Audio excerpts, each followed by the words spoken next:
we start. Help. Oh boy, now I have to remember things. I'm gonna start the music first, I think. Before you start to remember things. Yeah. Where are we? That's not correct.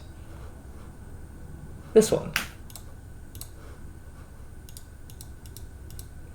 We should probably log into Roll20. When you do, tell me I'm if you can not hear in the roll music. 20. Oh wait, I'm not in roll 20. Oops. It'd be like that. Oh, right. The rain. Duh. Oh, yes, of course.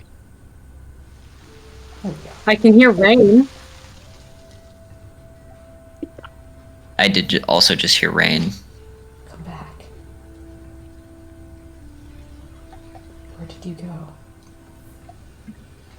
Concrete. Whatever. She does what she Yeah, pleases. session 10? Okay. Maybe it's working. Can we hear the rain? I can hear rain. Yes. I can't hear music. Tyler, can you hear music? Yes. Okay. I'll wait for Gail to join and then I'll restart the music and hopefully everybody will be able to hear. I always forget to do that.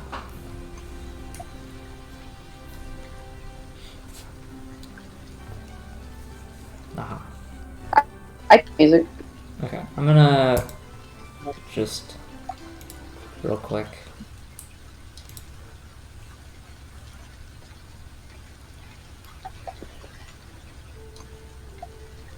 Good?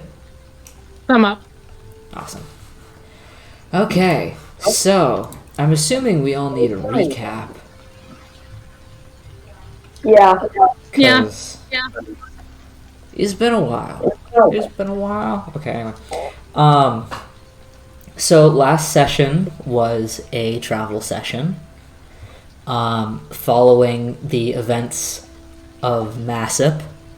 Finally leaving the town after clearing all of that up and the tenseness that was. But the party got itself on the road again. Millie Wilson.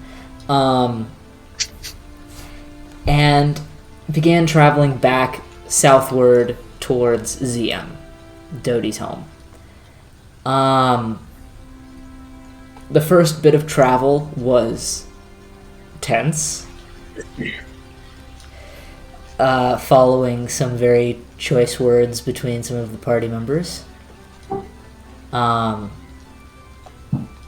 Most of it was pretty standard travel.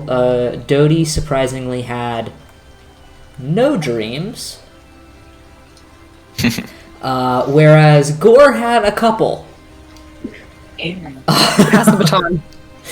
Yeah.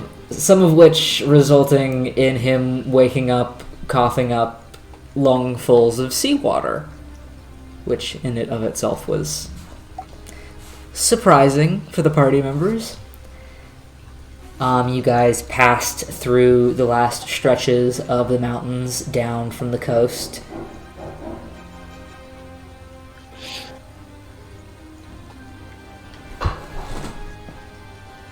That was next What's up? door. There was somebody knocking, and I couldn't tell if they were knocking on our door or the next door, but I heard the neighbor's door open, so we're fine. Okay. It's like, but again, you guys continued. You had to, at a certain point, cross a stream, with the sponge and the cart, which went pretty decently, except for when Dodie noticed a strange discoloration in the water and found one of the natural springs burbling not only with spring water, but with blood. And the kind of... The music got intense. The kind of recognition of yet another omen of the tainted water kind of came into perspective a little bit. You guys continued. Gore had more dreams. You passed by a man further down the line uncovering a well because fresh water had become scarce because the water was tainted.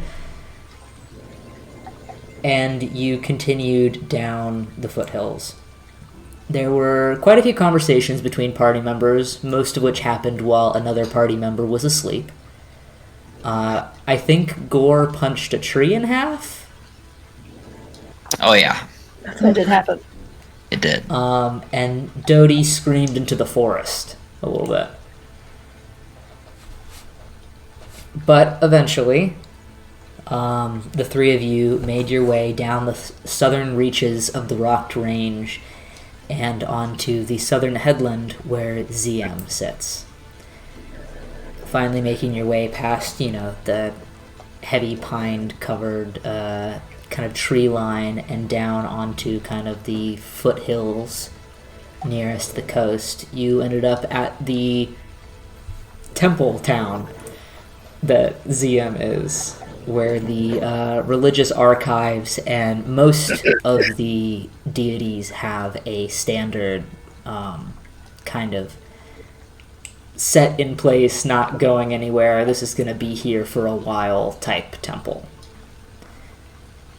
But it was raining again as well as you made your way down into the simple streets of ZM.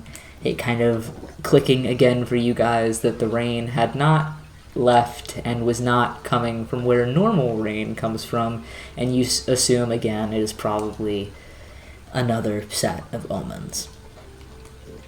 But you walk past a very familiar looking tavern, which in and of itself was lit up with somebody stumbling around on the inside, which made Dodie feel quite at ease, and you eventually made it all the way to Dodie's parents' house, where you stepped in and found two very confused and somewhat relieved looking parents.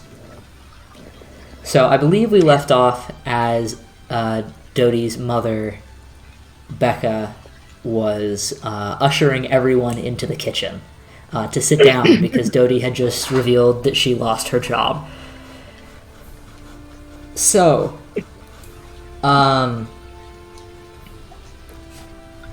bringing us to now, then, she kind of looks up past Dodie where she's kind of holding her shoulders a little bit and sees the other two of you just kind of lingering in the background, just kind of looks over the two of you and then also starts to motion for you to come into the kitchen, just kind of corralling everyone in, including your father, Dodie. Just kind of, everyone get in there.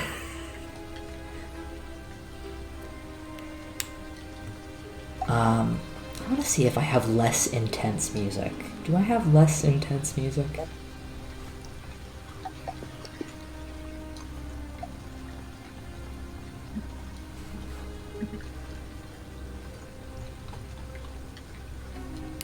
This one?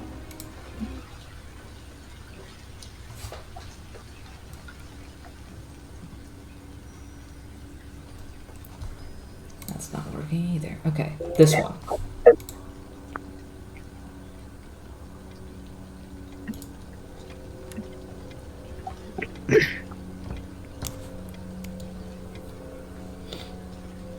Sure, we'll go with that for now. I don't know.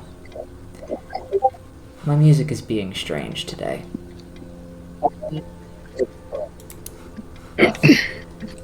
Anyway,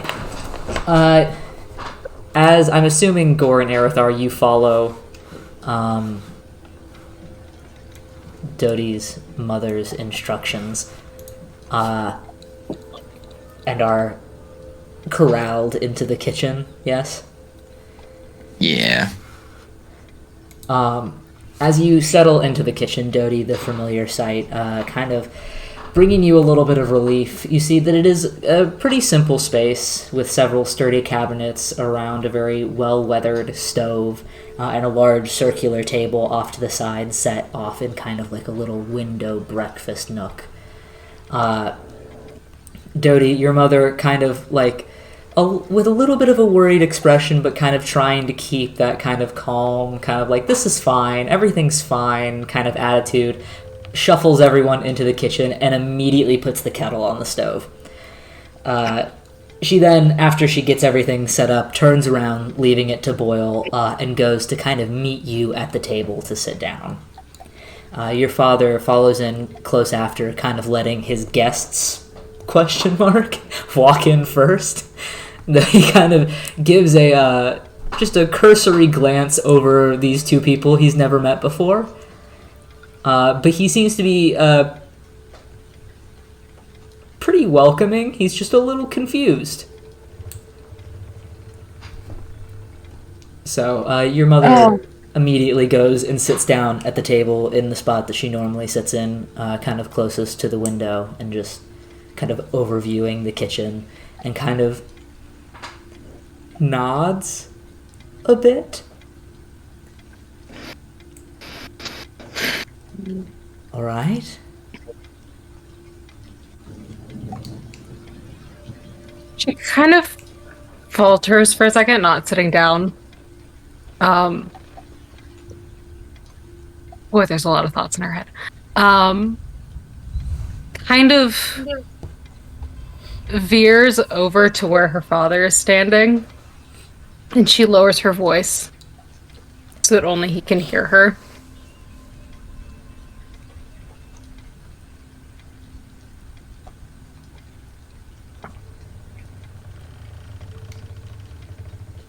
Look,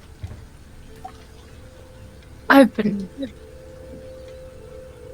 learning a lot of things lately, and I know that you made some kind of offer to have me.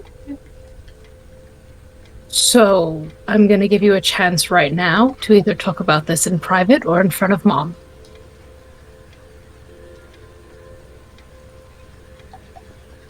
He looks surprised, then slightly confused. Then, because your father is kind of an open book, a look of recognition settles across his face. You notice now that, though it kind of slips your mind sometimes, that he is shorter than you. And he kind of nods a little bit.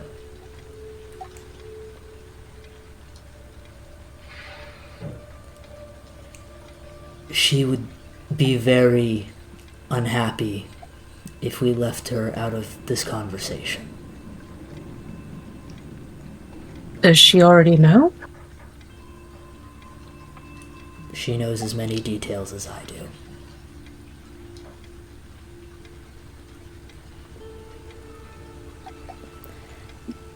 I think he is whispering at this point as well, so your mother cannot hear. I think there are some details that I would wish to share with you. But if I do not include your mother, I will be in the doghouse.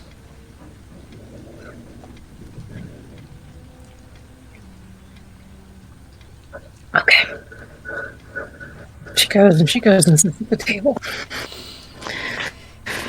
He kind of walks over to the cabinet and preemptively gets the little sugar jar out and sets it near the kettle where it is still attempting to boil, and walks back over and leans against one of the cabinets near the table, still not fully sitting down, but also kind of looking back to his two guests and being like, also, do you need anything? No, I'm good. All right. I'm fine. Dad, this is Gore and Arathar. What's up? This is Dad. Nice to meet you. I'm A-aron. This is my wife and Dodie's mother, Becca. What the things? Yep. And then he walks over and stands at the cabinet. Your mother turns to you as you sit down and has a very confused look on her face and is like, what is, I'm just a little bit confused, I guess. I'm gonna walk for a little bit, and then I'm gonna have some questions at the end, and you're going to answer them truthfully.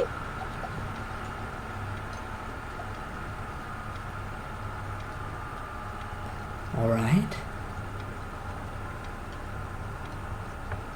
I had a really interesting birthday.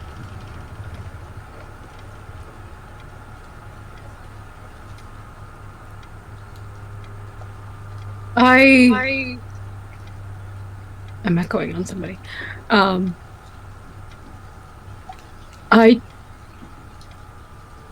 know that you both know about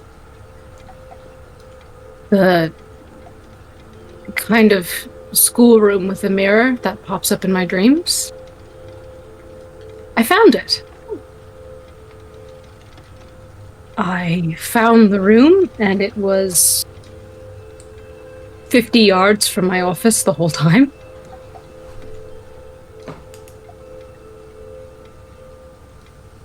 And these two were with me. But on the evening before, there was a loud crash coming from inside the castle, and we went outside to investigate it, and the door to that room was flung open, and I don't know how to describe it aside from falling into the mirror. I'm not super familiar with this kind of magic, but I have been informed that we probably ended up, what's it called? The Shadowfell? On a different plane. Yeah. Yeah, I was fucked. Where there was a replica but changed version of the castle. Some things were the same, some things were as they had been in the past, and some things were just entirely of a new creation, and I don't know how to put this aside from there was a person who was trying to pull me in there, who just so happened to be the deceased son of the king and queen, who... Listen, I didn't know he existed. It's the kind of thing that was scrubbed from anything that I was ever taught. I mean, it's not like Crown News makes its way down here very often. But the funny thing about him was that we were the same age. Down to the day. And it's funny, I had always kind of indulged your story that I was sent to you because of how strong your devotion was. You see your mother's eyes flick over to your father for a moment. And then he told me that the same was true for his parents. And she belonged to the Whispering Companion. And he offered something to the Shadowfell. Funny thing about this boy is that he and I were exact mirrors of each other's lives. So taking into account the twin nature of the deities and the parallel nature of the planes, I simply have to wonder, what the fuck did you two offer to the Feywild?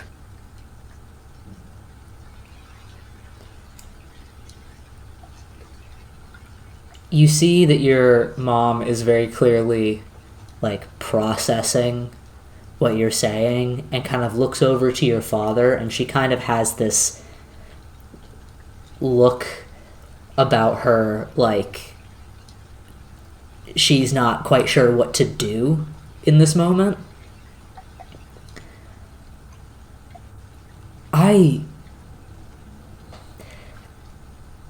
You are correct in that we prayed to the Sage Queen devoutly, and we offered ourselves to her, but she finally answered, and there was no sort of underhanded, and you hear your father cut in, Becca.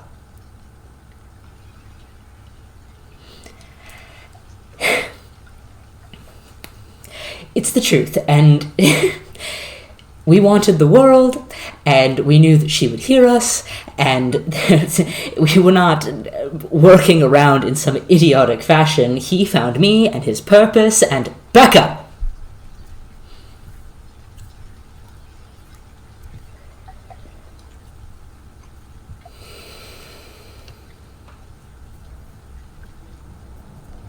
She looks over to your father, and you can see that he is still leaning against the cabinets quite calmly.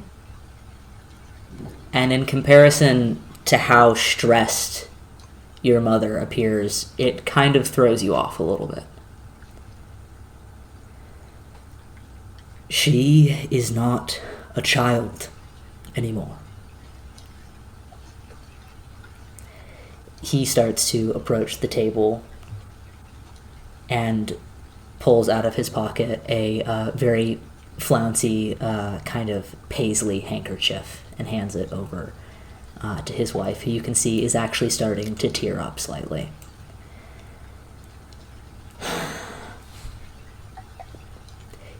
If you are insinuating that I made a deal with the Fae, I did not.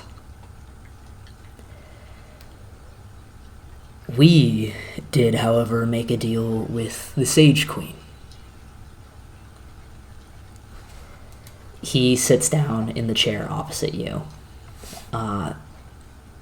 And it's quiet in the small kitchen. You can hear the water about to boil over on the stove, and for a moment, your father suddenly looks older than you've ever seen him. It's almost as if it's becoming recognizable in your brain. And there's a quiet sadness behind his eyes. The type that you hold on to and cherish. The type that somehow registers in your brain that means that you've grown.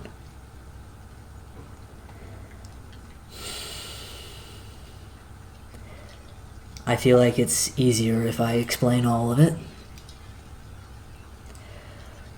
When I met your mother, I was lost. I had no purpose and no direction. I was farther from my home than I thought ever possible, and I had nothing. I had been sent away for my foolish questions and my apparently distasteful intrigue for the unknown. I had been drifting through life for who knows how long before I found an Oliel temple. And then through the temple I found your mother. Finding this life I had been before denied, I decided to devote myself to my goddess and to my family. And when we could not grow our family alone, we sought out her help. We had been her most devoted of followers. We had communed with her knowledge, helped where our hands could in the communities that we could reach, but the distance between the planes is vast and stifling. We called on her, promising the world, and more. If she could somehow help us. She did.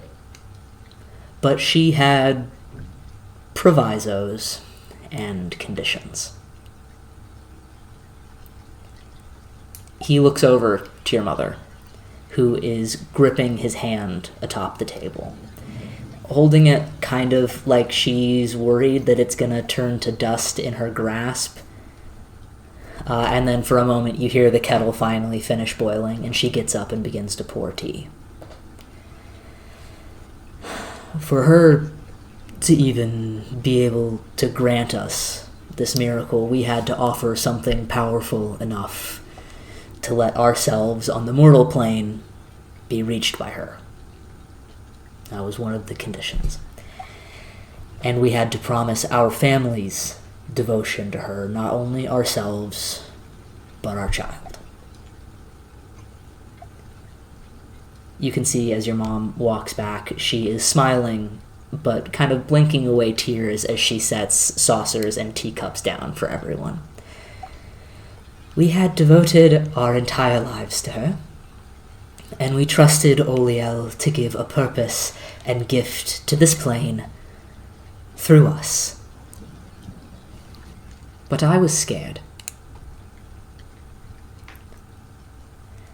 I knew there was nothing else we could give. I had given everything to my new life, except he stops and stands and kind of readying himself a little bit, walks into the living room to a large curio cabinet that has been there for nearly your entire life. You see he pulls a small key from his pocket and unlocks a small drawer that you hadn't ever really noticed was a drawer to begin with, and pulls out something wrapped in cloth and walks back in over to the table and sits back down. He sighs and slowly begins to unwrap it. You see the cloth pulls away to reveal a small book. Strangeness kind of immediately registers for all of you, as kind of looking over the table and onto this book, you see immediately that the cover of the book, though the style mimics leather binding, was instead made of thick, aged magenta leaves. The veins across the plant-like surface glimmering dully. And then he slowly begins to open this book to show you Dodie, and you can see the first page, and all of the pages past that, instead of being made of parchment, are instead made of nearly translucent pages of crystal. And on the first page, just the initial A engraved into it. He sets it down in front of you. My past. I could give my past to create my future. I was not a cleric before. My magic was innate, and I myself was Fae. I did not make a deal with the Fae. The Sage Queen is technically the one that did that.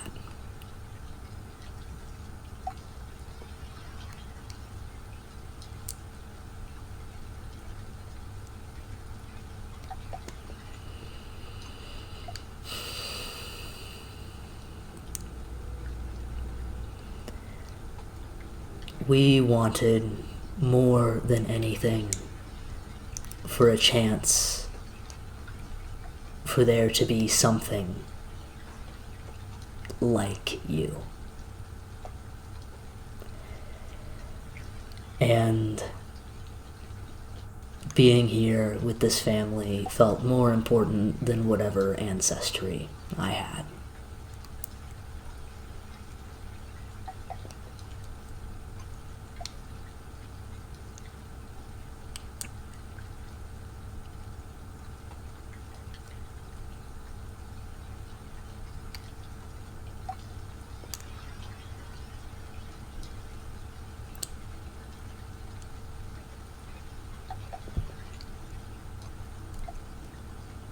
What do you mean you were?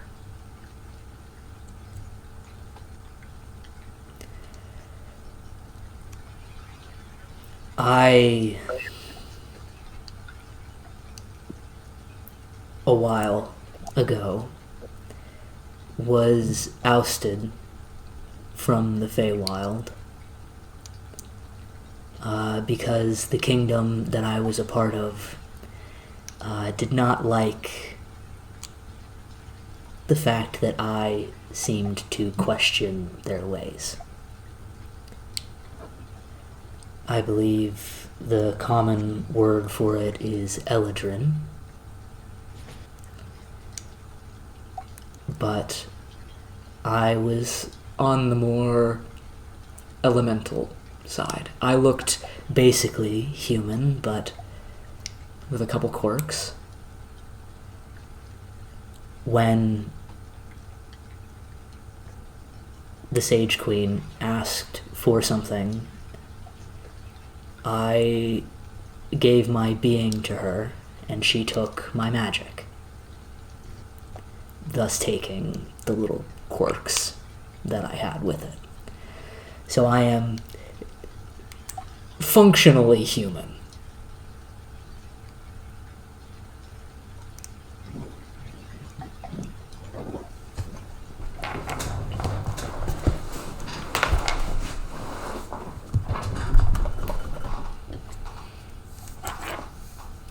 Takes the sugar bowl from the middle of the table Mm-hmm. and puts like 7 spoonfuls in her tea. Mm-hmm. Your mom just slides one of the little napkins closer to you, just out of habit, just slides it over to you, just making sure that you don't make a mess on the table. It's a good thing she does because her hands are shaking. Mm-hmm. She stirs and a couple drops fly off the spoon as she sets it down on the saucer. She does not drink the tea, but it is now sufficiently sweet. Yes, of course. I'm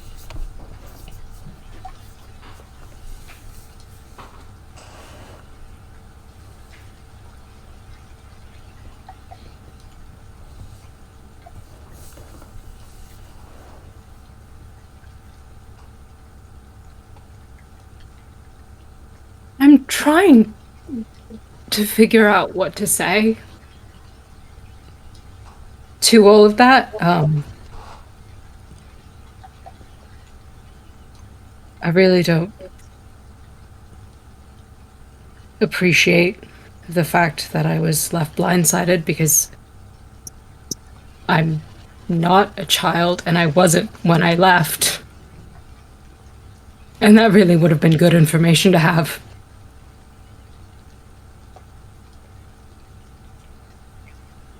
Or when I was here last year and you had ample time. If you didn't want to put it in a letter, that's fine. All I can think about is how fucking selfish you are.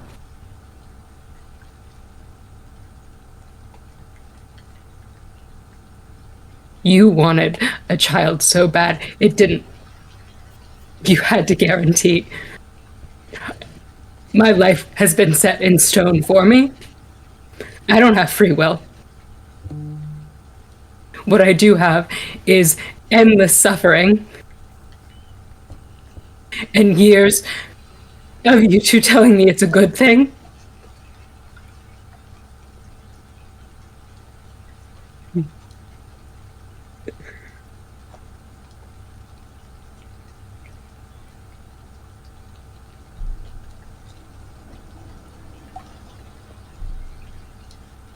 I feel gobsmacked.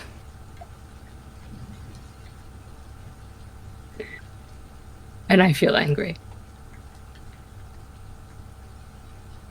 And maybe what makes me the most upset is the sheer hypocrisy of the fact that both of you have lives dedicated to finding and spreading knowledge and setting me up for the same life and then keeping this from me.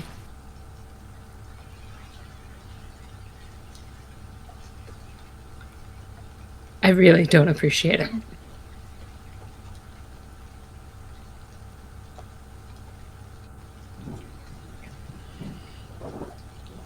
You look over to where your mom has kind of crossed her hands on the table and seems to be taking it a little bit harder than your dad is.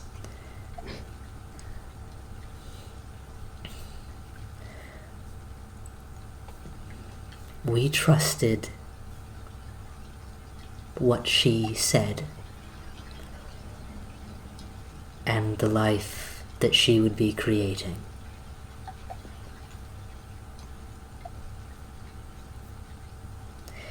It was a leap of faith, and I will admit most of the secrecy was my idea. I thought it would be easier. Sure.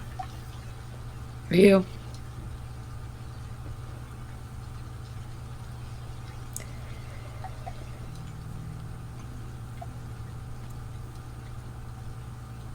Took a leap of faith. I'm the one who fell flat on my face.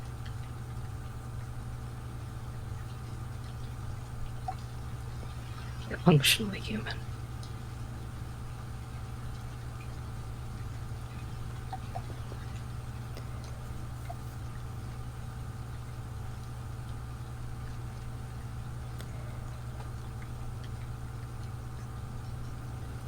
I feel there is nothing that I'm going to say that will not upset you.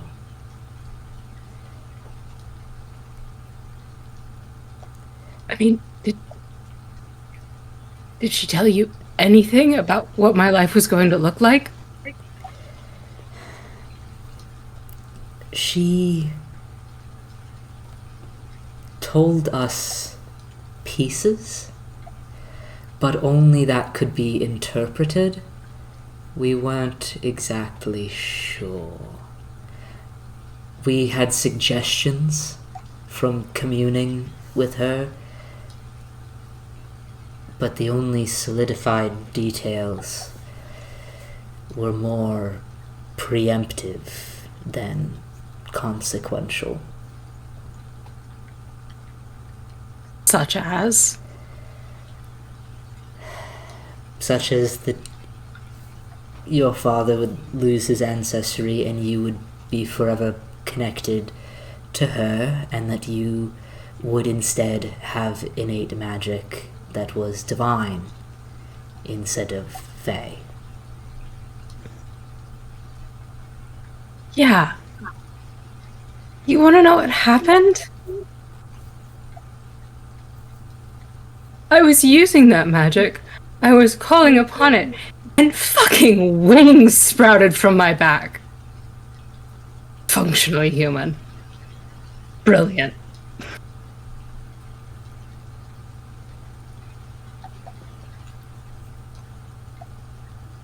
Oh, this is so fucking stupid. Finally takes a sip from her teacup.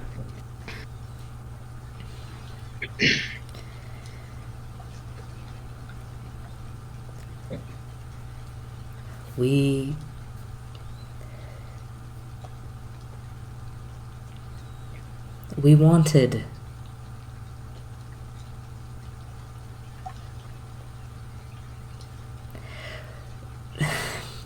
wanted a child, but we also wanted to use our opportunity in our faith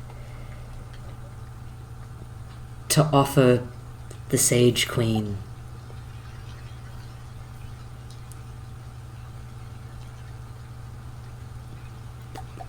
something, anything, a moment of influence on mortal life, and we thought that if we could bring a child in to this world with her direct influence, that something good would come of it. And she looks over to your father. We still believe that. We still believe that you are a miracle here. For one reason or another, though we cannot be sure of her direct intentions, no matter how much I've yelled at her.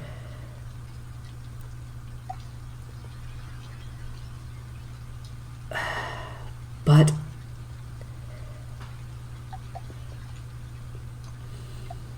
we are mortal. And we failed.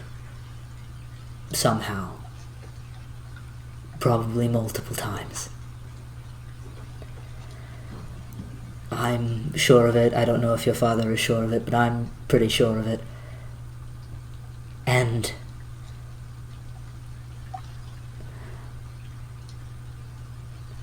she seems to falter. Your father kind of leans over and pats her hand a little bit on the table. You're right over many things. And obviously, I'm sure this will be a process. But we still hold our faith in her and in you.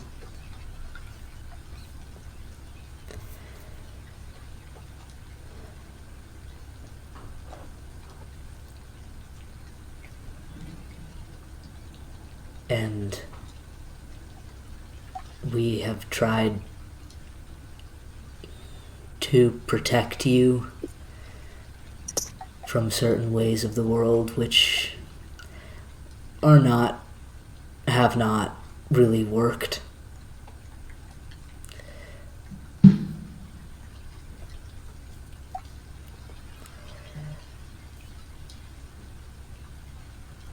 We hid my ancestry from you because of the certain nature of my past and the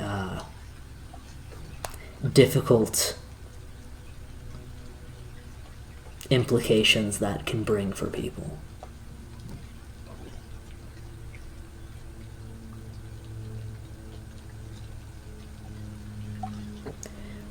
Honestly, since she took my magic, I didn't think it would ever become relevant, because it was just gone.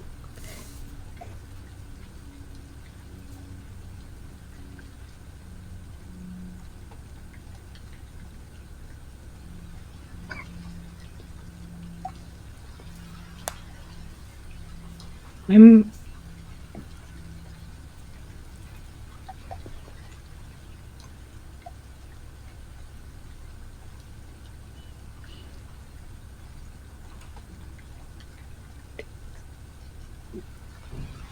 in the morning, I'm gonna need to do some reading. See what I can figure out. I would appreciate your help in figuring out what exactly the high points are that I need to focus on.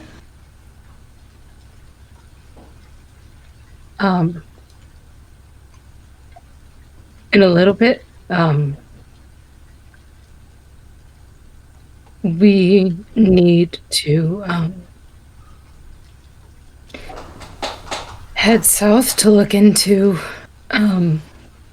something that happened down there recently. There are more things that I need to tell you, but right now I'm just processing all of this. The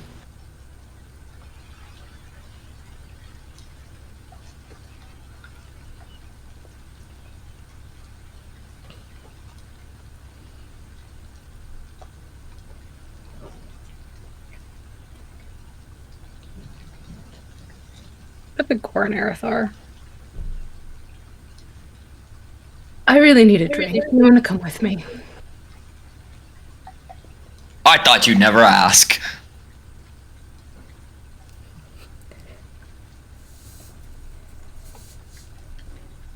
Kind of silent for a moment. He's been kind of scanning both of the parents as they've been talking and then looking every now and then back at Gore, and he's not really looking at Dodie. He's still looking at each of the parents for a moment in the silence, and then just nods. Gives them both a little smile. I'm gonna go change my clothes because I've been covered in blood for 4 days now. Don't ask. Laughing, she's not.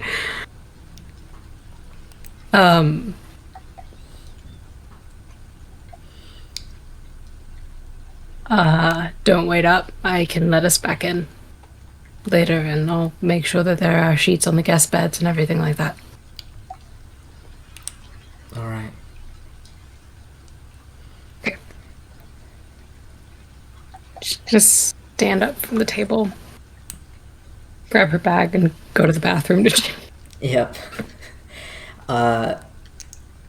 Becca kind of immediately goes around cleaning up the kettle and putting things away, kind of seemingly trying to keep herself busy, while A-aron kind of stands, looks around at the two of you, nods, and then just kind of walks into the living room.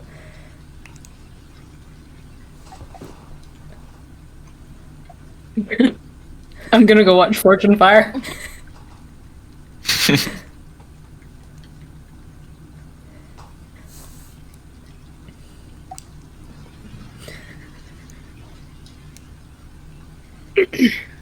But you, I'm assuming, change and come back out. Gore and Arathar, do you just kind of stand in the kitchen and wait? Yeah, Nice. in silence. Yeah, that sounds about right. Dodie, you eventually emerge, not covered in blood anymore. Thank God. Oh my god. But I'm assuming you're heading back into town. Yeah. Yeah.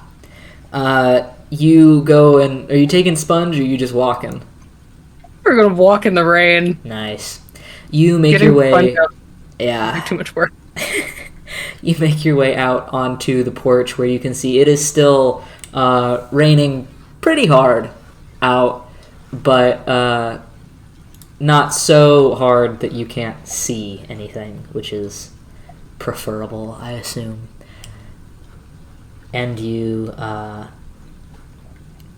start to make your way towards kind of the center-ish area of town. Going to start the music back. Just do that one again. That one made sense. Walking through the rain, you can see the various parts of town that are beginning to settle in for the evening. There's definitely the residential side of things where you can see lights beginning to turn off slowly. And even in the distance, some of the temples look dimmer. Of course, as it becomes familiar to you again, Dodie, you can see the Ihalal temple lit broad as daylight, basically, on the hill, as it always is. But that makes about as much sense as the Ihalal temple ever makes. And you continue forward down towards the kind of market street of ZM. I'm assuming you're going to the more familiar tavern on the street, and you make your way up to the kind of well-worn, kind of peeling off painted green door at the front of this tavern, which always stands slightly ajar unless they're fully closed, because the door hinges themselves don't quite work right. So it just kind of always stands a little open, but it makes them look like they're like open for business. So they just kind of leave it that way. But as you walk inside, you can see that it is relatively busy for a random night in ZM. It's never bebopping and jiving per se, but it's relatively cozy. The tavern itself is not very large, but it does stand on its own building, kind of off in the square. And as you enter, you can see the kind of coat racks where everyone's hung up their wet coats, and the sconces on the wall with the warm firelight. And at the back, you can see the bar with two familiar-looking faces.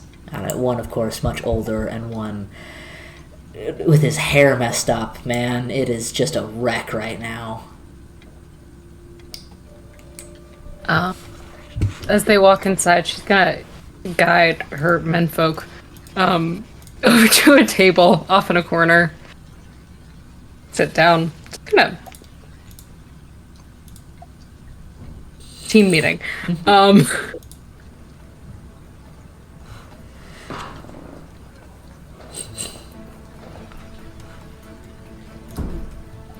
Thank you both for letting me do that.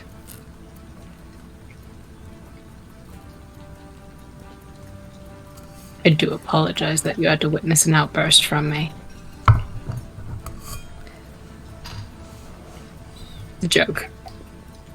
Yeah, I was about to say that's okay because we've seen it before. Yeah.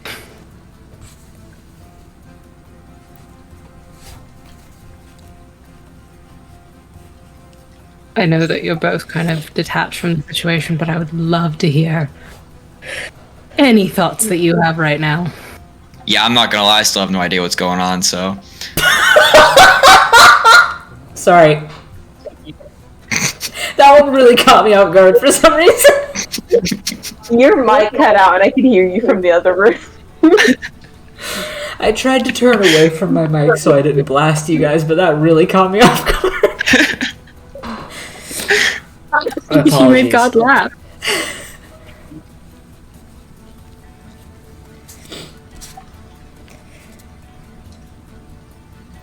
He says that Arthur just kind of looks at him and does pinches the bridge of his nose.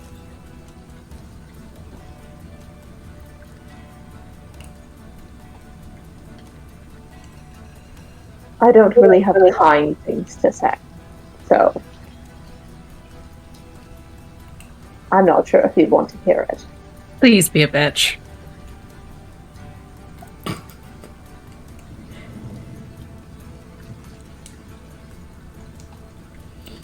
Aside from certain instances, I've never really had an issue overall with religious people. That's not really my...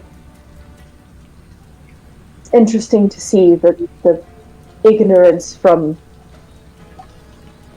the deities just goes across the board. I think that it is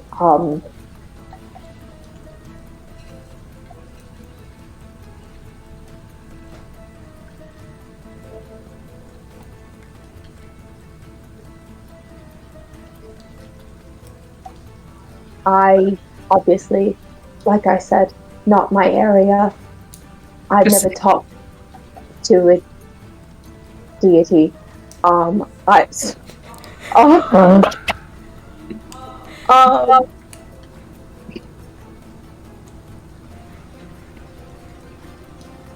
It just sounds to me, from my previous experiences and knowledges and this situation, that it's going to be mean. It sounds like she doesn't have anybody's best interest in herself. And she doesn't have anyone's best interest in mind other than herself. I think it's a crock. And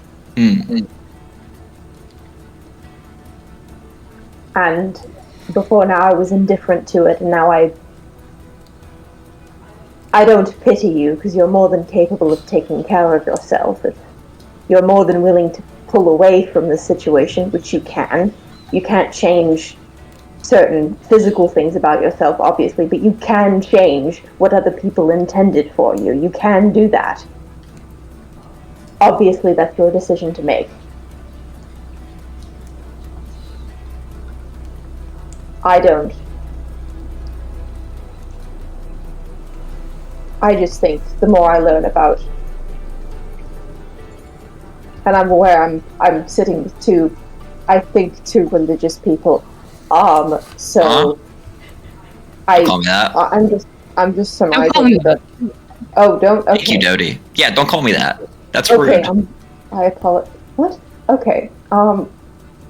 You can say two individuals versed in religion. Okay, that. I like that one better. And I'm not. Those are just my thoughts on the matter.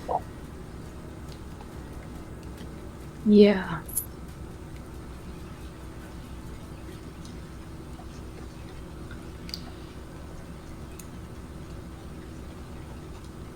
What a crock. I figured it was an appropriate word.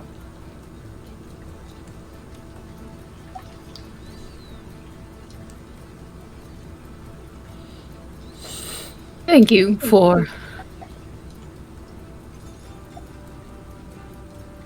the reassurance.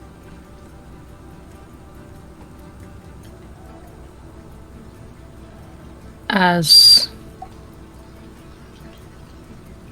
well as the affirmation without pity.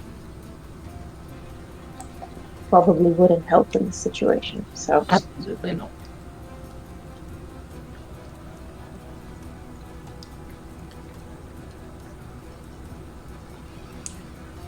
What do you two want to drink?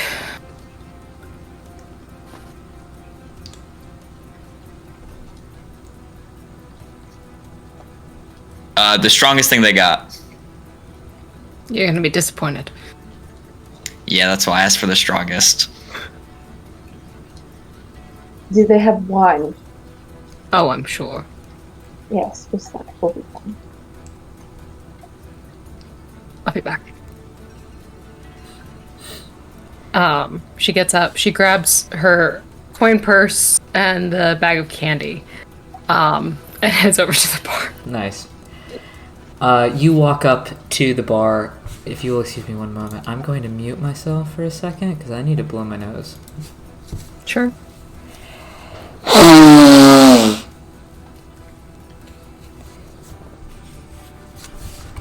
Hello. You walk over to the bar where you can see just exactly what you would expect is happening, which is that somebody has spilled something all over the front of his shirt, and he is currently trying to clean it up while a drunk person is reaching over the bar trying to offer a handkerchief to him.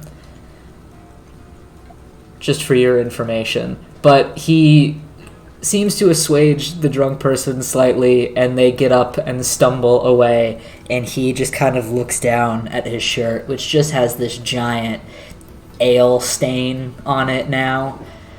As he kind of just starts to look around for another rag, he looks up and sees you approaching, and his face goes from a look of confusion and just the "yeah, this is my life" to one of just complete and utter shock.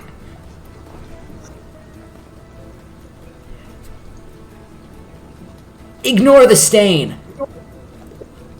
This is just... He really shouldn't be allowed to drink here. Did you... Are you the one who poured the drink? No. Your mom? Yeah. Why doesn't she know better? Because they were bunko buddies. Bunko.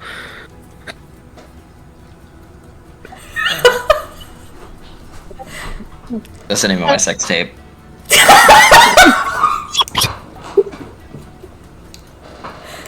Okay, continue. There is a certain amount of tension that just like seeps out of her shoulders that's been wound so tight for the last year. She does the thing where she kind of like leans on the bar instead of sitting and like puts her arms out on it. Kind of like leans. Yeah, it's. Oh. He just immediately starts wiping it down with a rag that is not making it better. He moves 4 inches to the right.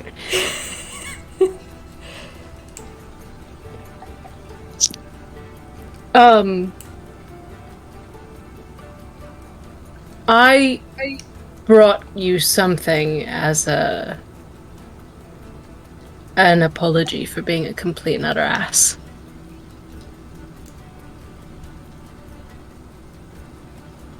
Okay. She reaches into her bag and she retrieves the bag of circus peanuts and hands it to him. Holy shit.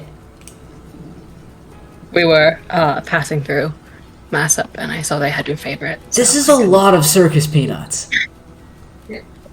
I hope it'll last you a while. It's not like they go bad or anything. I mean, I'm gonna go through them all in probably 2 nights. Because I'm gonna try to restrain myself, but... This is a lot of circus peanuts. I hope that it is indicative of the level of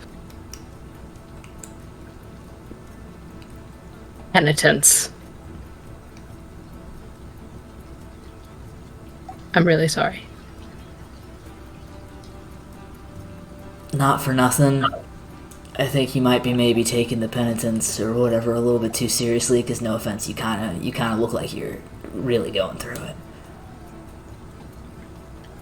I changed clothes, right? I'm not still covered in blood. I don't know why you would be. It's a long story. We're gonna get to that because I've got so many questions about what life's been like here, and that is included among those questions. Stop it, you.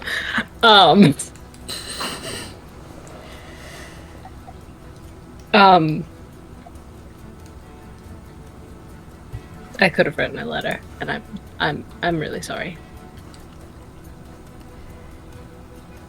Yeah.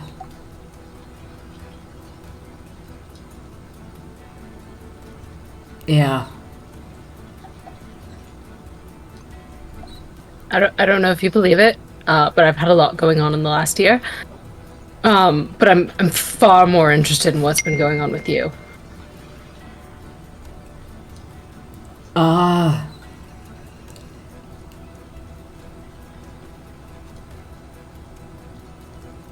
Well, shit's been kind of weird here, honestly. Personally, in my life, not a lot different. It's probably kind of embarrassing to say out loud, but really, like, personally, for my day-to-day life, not much has changed.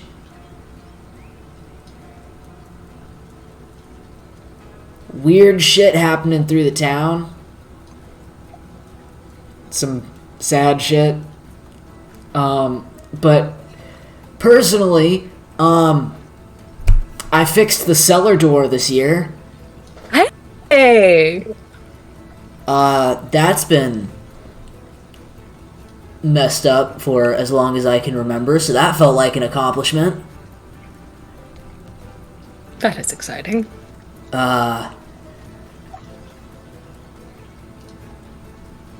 I'm really not sure what to say here. Has there been blood in the water?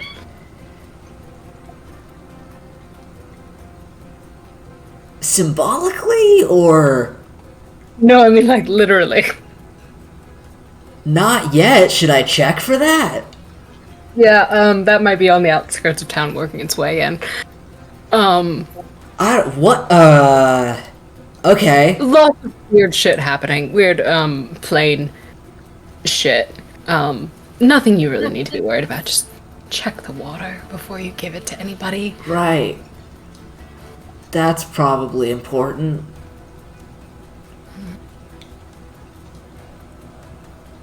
I brought a couple of friends home with me. He looks she's gonna behind gesture you. to two tall freaks in the corner.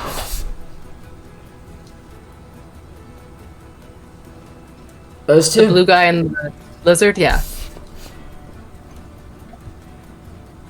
Do all the people in the capital look like that? No, nobody in the capital looks like that. They are not from there. Interesting. We're working on something together. Co-workers. I don't work in the capital anymore. long. Where do you work? I'm not employed at the moment. Well, that'll do it. Yeah, do you want to hear something really fucking stupid? Sure. Yeah. I kinda... Yeah, I feel like I can tell you this. I kinda had the hots for someone I was working with for a while, Okay. and it turns out he was the king. Shut. I didn't know that. Okay, wait, hold on. Walk me through this one.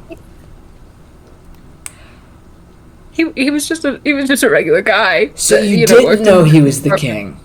I didn't know.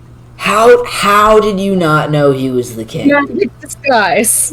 Okay, so the king walked around in a magic disguise and was Yes. your co-worker Yes. and was hot? Is the king regularly hot? I don't think I've seen a Not picture really. of the king Not in like really. years. No. No. So he made himself hot. Yeah.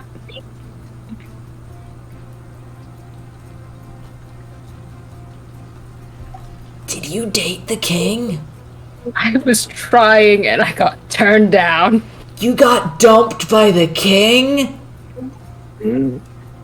You're really patting my ego here, Harry. Dude, I haven't done anything for a whole year. I spent a whole year fixing a cellar door. I feel like out of anybody's life, yours is definitely the more accomplished right now. Let me have this. I really missed you. I'm still not over the king thing. I'm not over it either. Happened like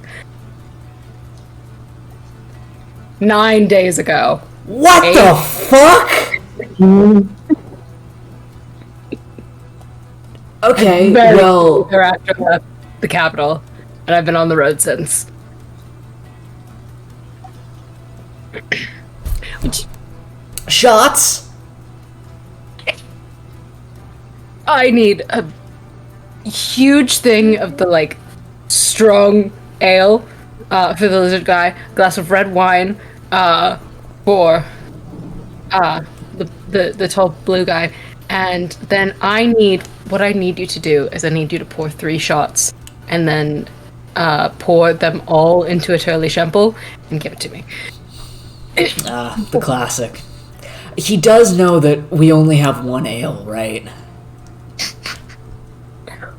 Okay, so I should shut the fuck up then.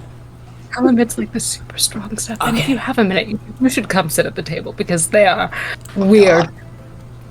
All right. I mean, rush hour is already over, so you know. I'm gonna I'll get that, and then I'm probably gonna go check the well real quick. And then I can probably come sit down. I'm kind of worried about the whole blood in the water thing. You should be. Okay, cool. Let me get your Turley Shemple. He rushes off and begins making drinks. And he walks back over with one of the platters and sets it down with all 3 of your drinks on it. And is like, I'll be back. I got this. Yeah. And he rushes off. Right back to the table. I love him. Sorry. I love him so bad. Important to me. Are you kidding? He's amazing. You said to me today. You got dumped by the king? It's not funny when she says it to Arathar. It's funny when she says it to Harry. Yeah. She takes the tray back over to the table. She puts the glass of wine in front of. She puts a glass of wine in front of Gore and the ale in front of Arathar. Then takes her drink and sets the tray on the end of the table. He's gonna come sit with us for a little bit. You two are gonna love Harry. He's boring as dirt. But he's the sweetest guy in the world. It's a great way to describe him. Cool. He grabs his ale and immediately downs the entire thing. Good lord. It's not bad quality ale, but it is nowhere near strong. It's like making love in a canoe. It's just... It's just fairly decent. God, that came out of nowhere. You know, fucking close to water. Yeah. Thank you. I still didn't expect it.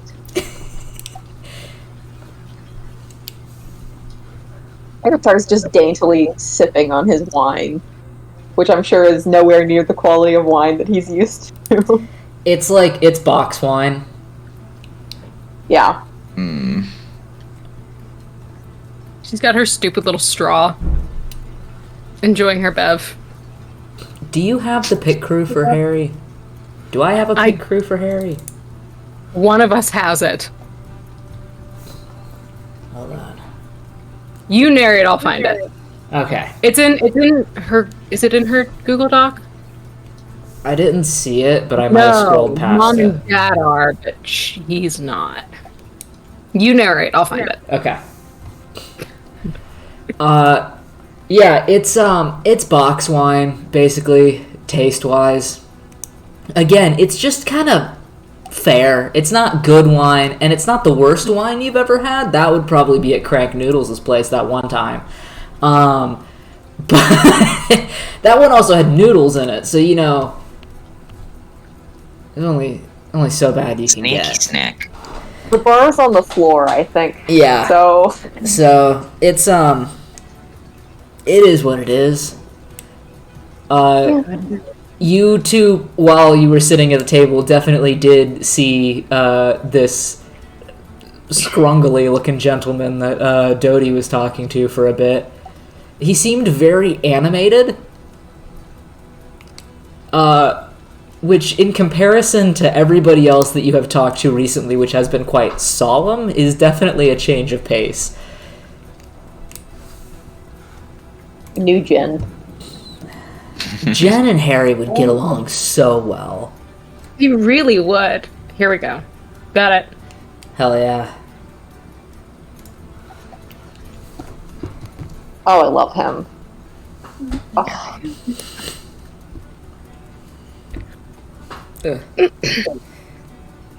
Yeah, what a guy. Guy of all time, really. Yeah. So, eventually, coming out from the back room of the tavern again, you can see his just absolute train wreck of a mop of red hair just appear, and him begin to weave his way through the tables. He gets stopped a couple times by a couple drunk patrons who apparently want to tell him something, before he eventually makes it his way over to your kind of booth table sort of thing. Booth table sort of thing. It's like a quarter booth, 3/4 table. It's weird.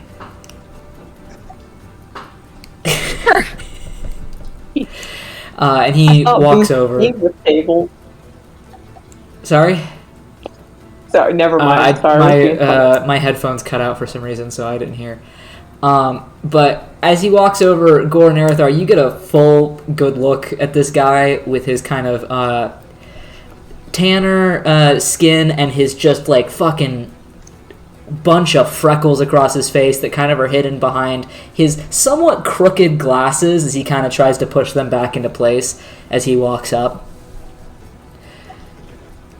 Hi. So, Harry, this is Gore and Arathar. Gentlemen, this is Harry. You guys got cooler names than I do. Your name is Harold. Everyone has a cooler name than you. Yeah, exactly. She scoots over to let him in. He comes and he sits down, and he sets down his another small plate that has 2 shots for him and another Turley Shumple for you, Dodie. I didn't know if you guys would actually like the ale and the wine, so I didn't bring any more just in case you hated it. it just tastes like ale. Yeah, that's about right. Adequate. That also sounds about right.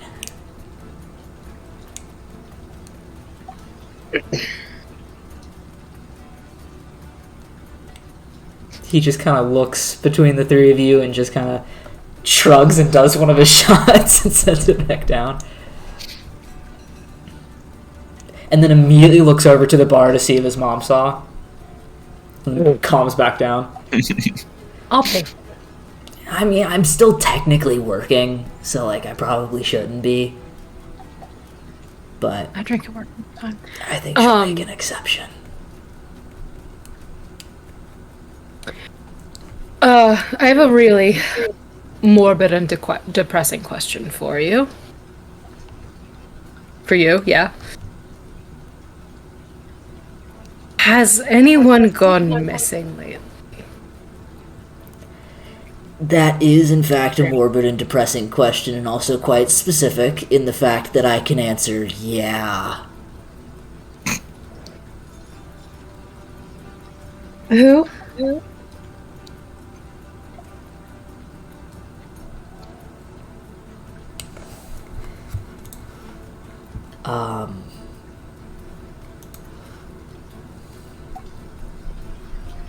He does his other shot.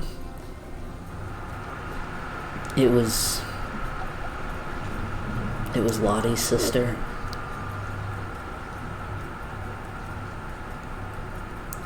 Her sister? Yeah.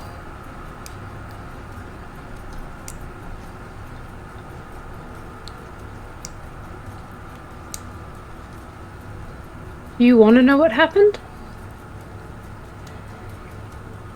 It's gonna eat me away inside if I don't ask. And I also know that I don't have a very sturdy stomach. So if I barf, I'm gonna barf that direction. Fair warning.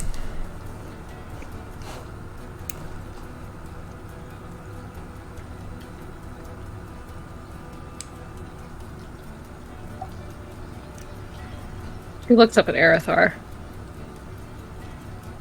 There was someone in Massip who was picking off tourists.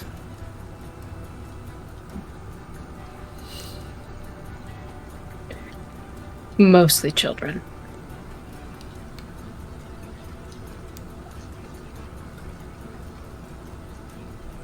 I mean, that makes a lot of sense.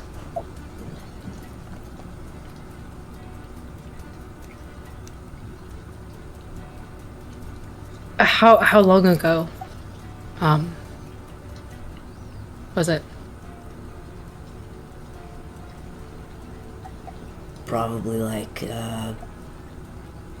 5 months ago.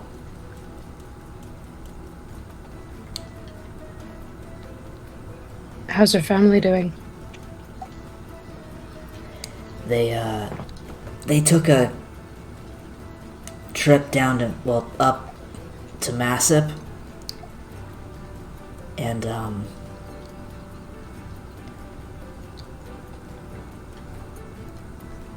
Lottie's mom didn't want to leave until they found her, so she and her dad came back, and as far as I know, her mom's still down there, up there.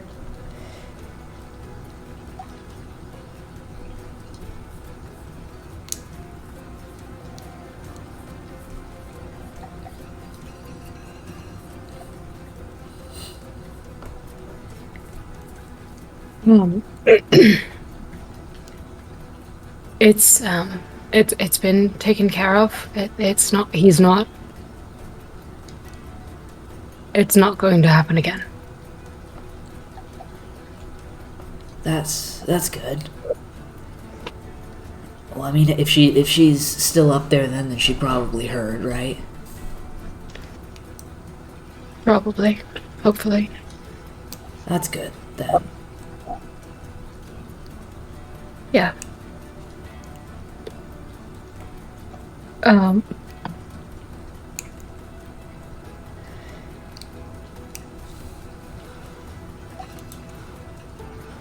We're looking for a rock that's trapped inside a mirror.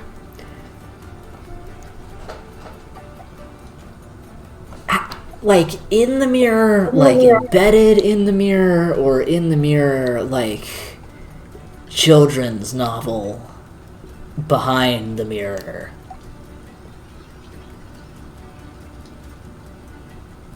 The last one. I fixed a cellar door this year. The whole year. It took a while.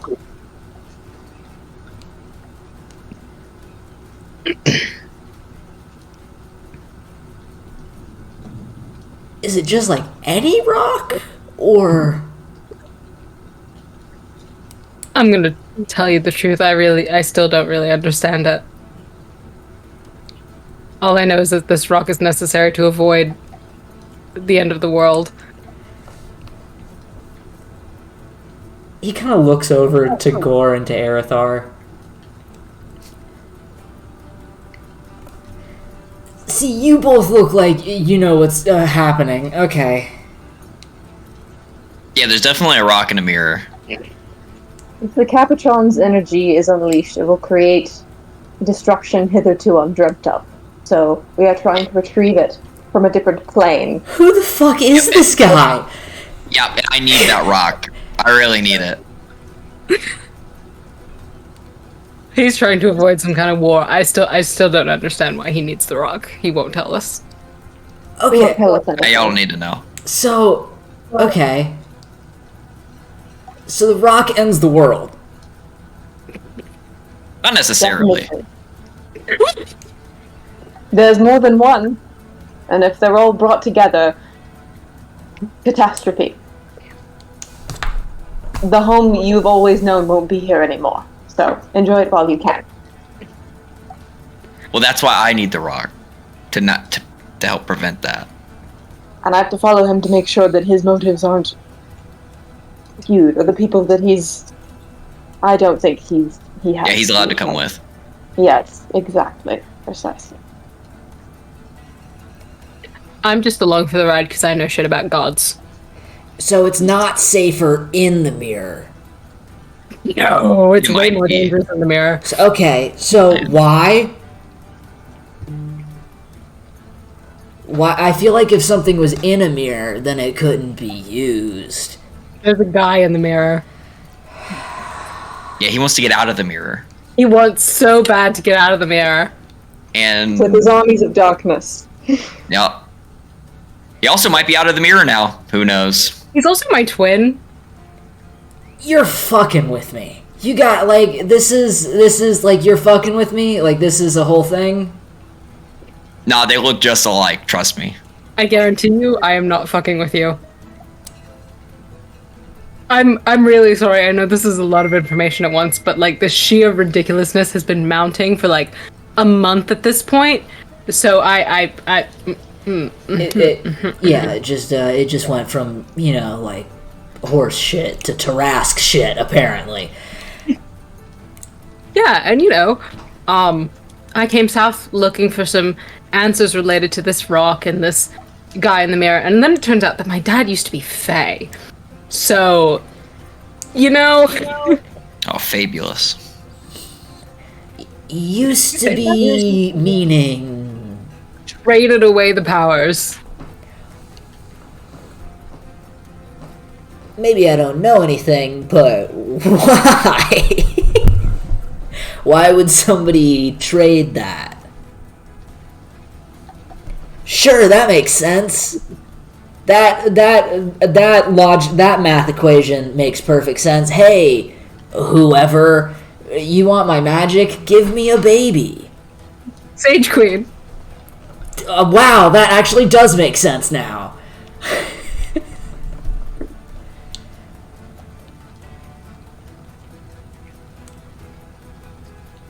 So to fix the cellar door, did you just have to like replace the latch, or was there any like rust or wood damage? No, or... like the whole side, the like concrete part that like sets up the foundation started sinking into the sand. That's no good. Yeah.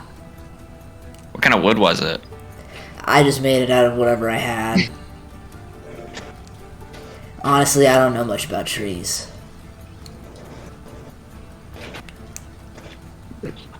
I know Erithar knows about rocks. Gore, do you know anything about trees? I mean, I can take them down with my fists, but other than that, I don't know what that means. You can punch trees so hard they fall down. You look like you could punch trees so hard they could fall down. yeah.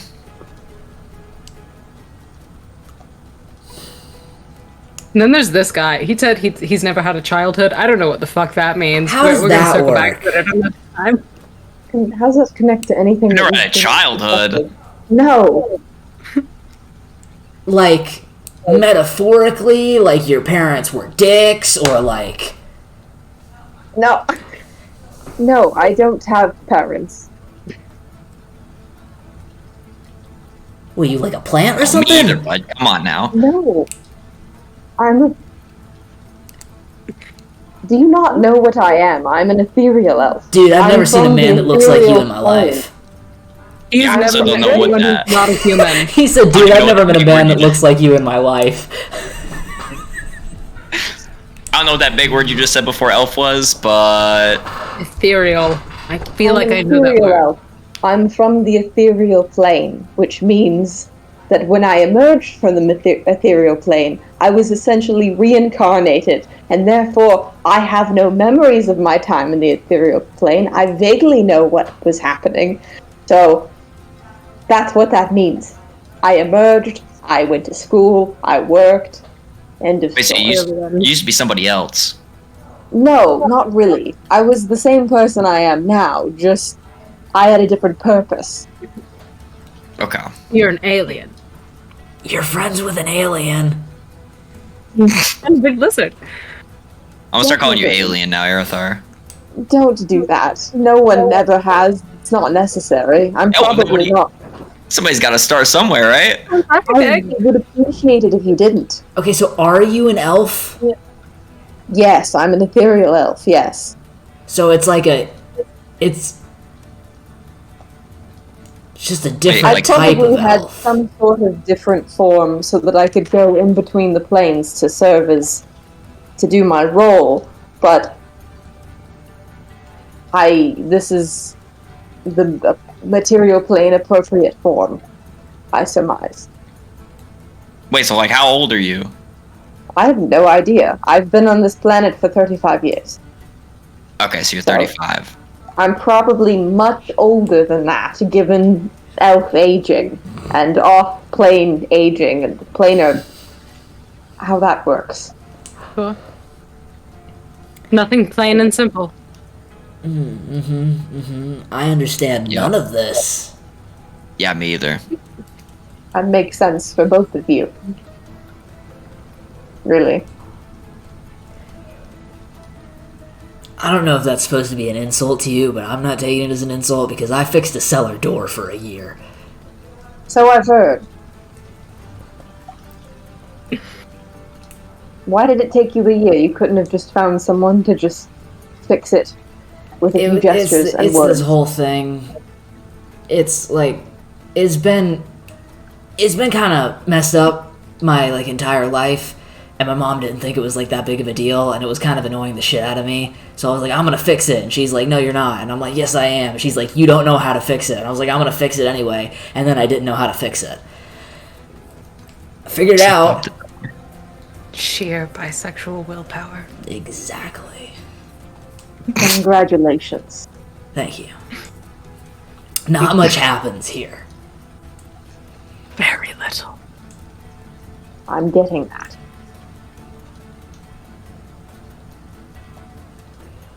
Yeah.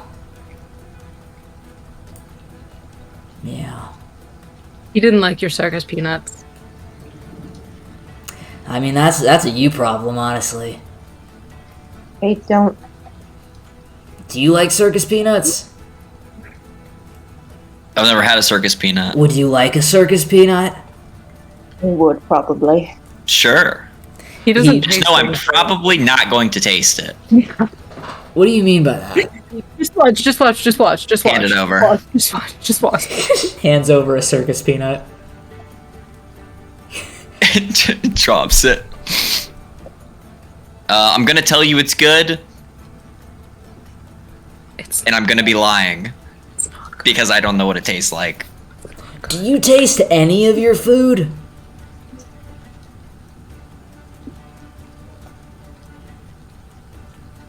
No. How do you know what you like then? I don't. I just eat meat. Anything with protein in it, going down the gullet. What's the weirdest thing you've eaten? I ate a whole egg once. Like shell? Mm-hmm. Like raw? Yep. Don't know what kind of egg it was.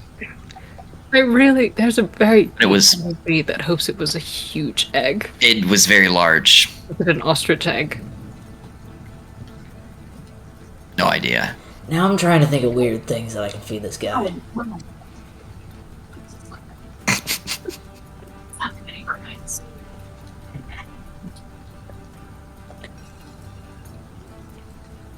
See, all the things that I can think of that are weird just taste bad, and he's not even gonna taste them. So it's like, those aren't gonna work. I was thinking pickled fish, but you know. Ugh. Yeah, exactly. This tastes like normal fish. They sure don't, but you know. It was worth a shot. Yeah, I mean, yeah. Yeah. Well.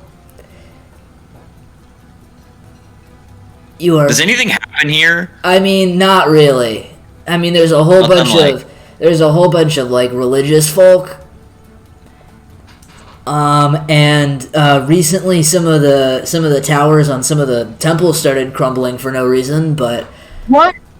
Wait, hold on. We're gonna circle back to But that one. you should have led with that. it's just kind of been happening for a while. I honestly kind of forgot about it.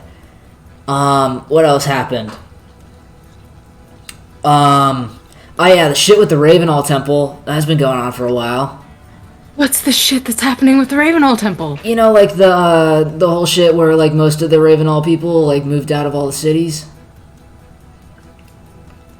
Vaguely?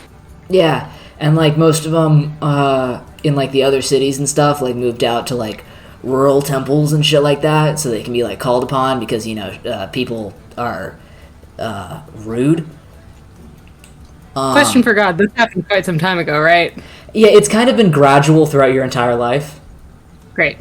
But recently it's gotten to the point where we really only have like one or two clerics at a time. But they've started to switch out. Like I think they have like a schedule now. But recently, like I don't know, something happened and it went from like 3 clerics to 1 cleric. So I don't know what's happening. Ooh. So now it's like 1 cleric at a time. And the one that's here right now doesn't speak. Like at all? Like, I've not heard that. I don't know what that person sounds like.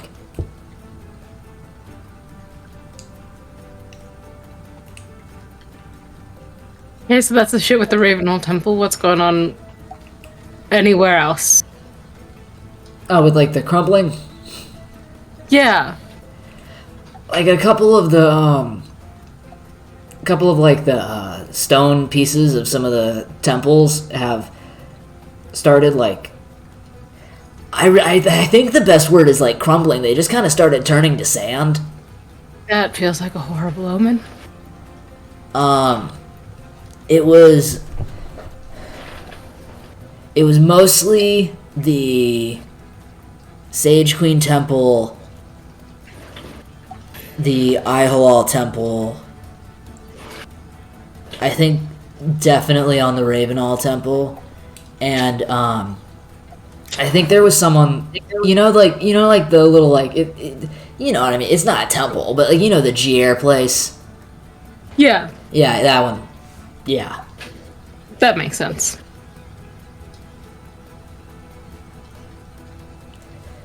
I don't know. They've been trying to fix it. They're not quite sure why it happened. It just kind of did. She looks vaguely up at the sky.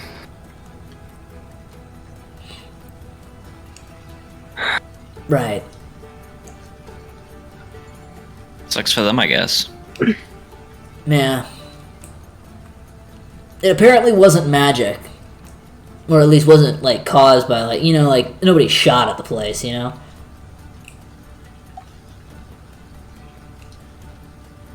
least from what I hear, I don't know.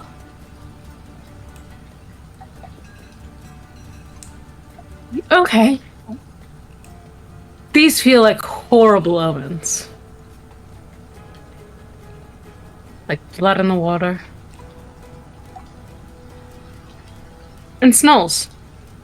I don't know that word. Snail with a skull for a shell. That feels oddly specific.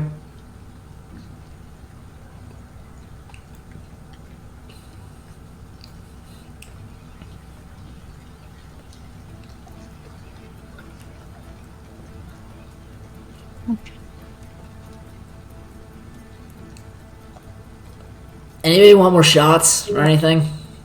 Yes, please. You want another ale or I don't know. Do you even like Concentrate do as shots? much alcohol as you can into one drink and don't worry about how it tastes. What she said.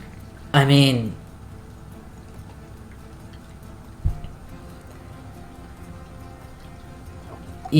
what's his name? Fergus. Fergus! Fergus that lives down towards where the like shoe repair shop is, No, Yeah. I've never. Sorry.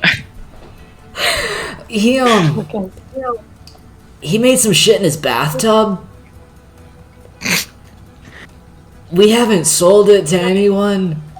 That will be perfect. Okay, cool. Yeah, give me some of that. It's in a jar. Is that fine?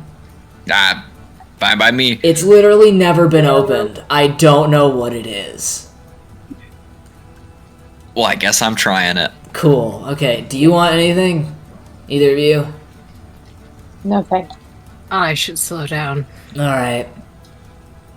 I'm gonna go try to find Fergus's thing. He gets up and he walks away. She leans across the table. Arathar, I will give you 15 gold if you take a sip of Fergus's thing.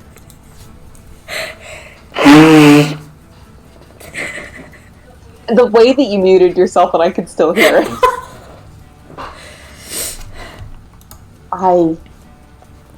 No, thank you. That's probably the smart decision. Come on, I'll try for 15 gold. You don't get 15 gold for trying it. You were going to drink it anyway. Ah, You can have 2 silver for it. How about that? you keep your money. All right. I don't need your pity money. Oh my god. Are we That's only here alright. for another day? Are we only here for another day? I need to hit the library tomorrow. Cram as much information into my skull as possible. Be very grateful for the extra brain to hold information. And then I think that the best move is to keep going south so we can question the people who witnessed the storm and see if we can get more information about that stupid rock. That would be nice. Can we take things from this library? Yes. I'm going to say yes. Nice. I'll get in trouble, you won't. It's not like she can do much anymore, so.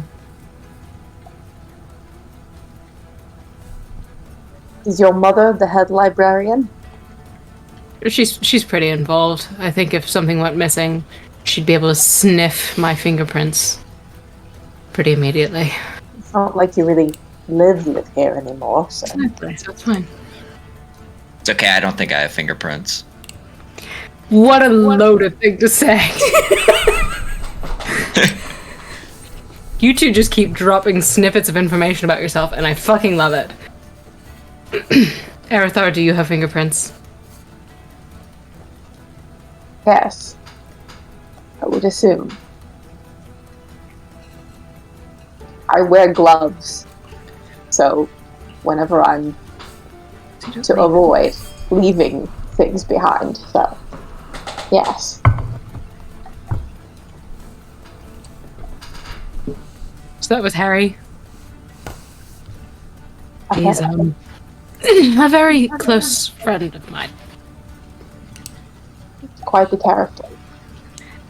Yeah, Yeah, he's fun. he's very fun.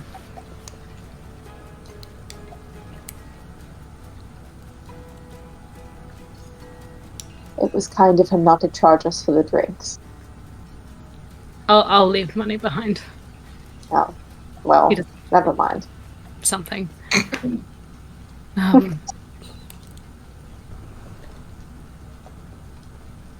He's a good man.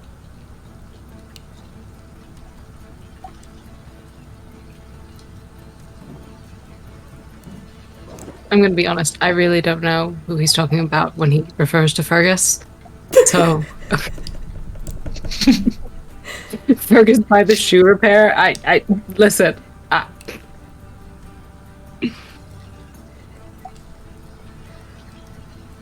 If I knew every whack job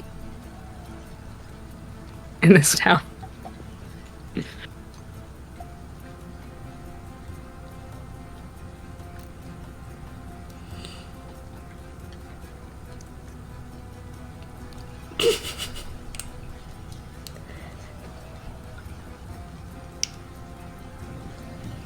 This group.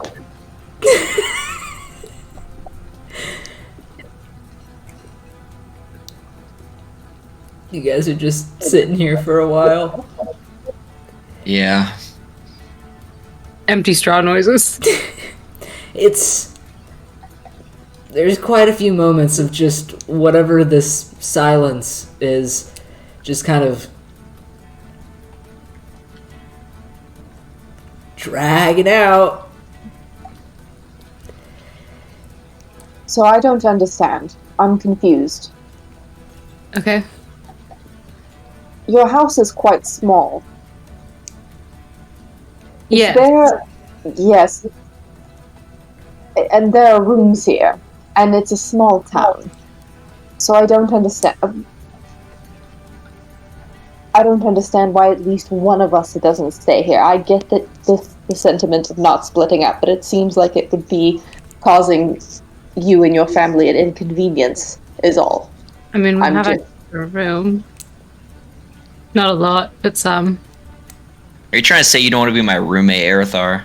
That didn't even cross my mind, but now it's just added into the list of concerns that I have, absolutely. Gore, you can bunk with me if you want. I think I want to bunk with Arathar. I also want you to do that. So the pain across Arathar's face is palpable.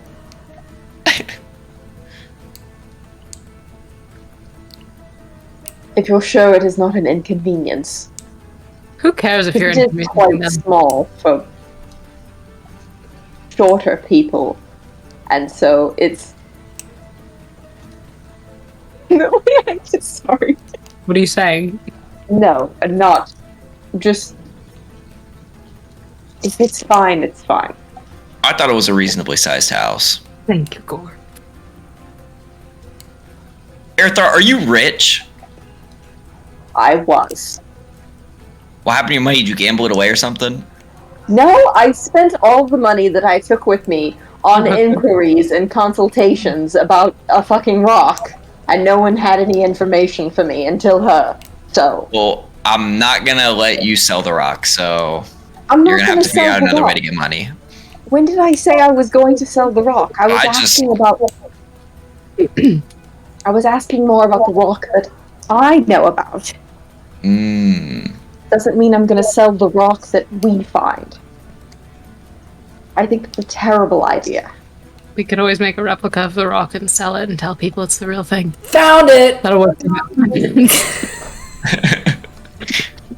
That's a good business idea. I still think that's not a good idea. We'll work for 5 minutes and then they'll kill us. You hear That doesn't scuttling sound- from the back room as Harry finally comes back out holding like this sized glass jar of like almost clear liquid that's like kind of tinted slightly whitish green.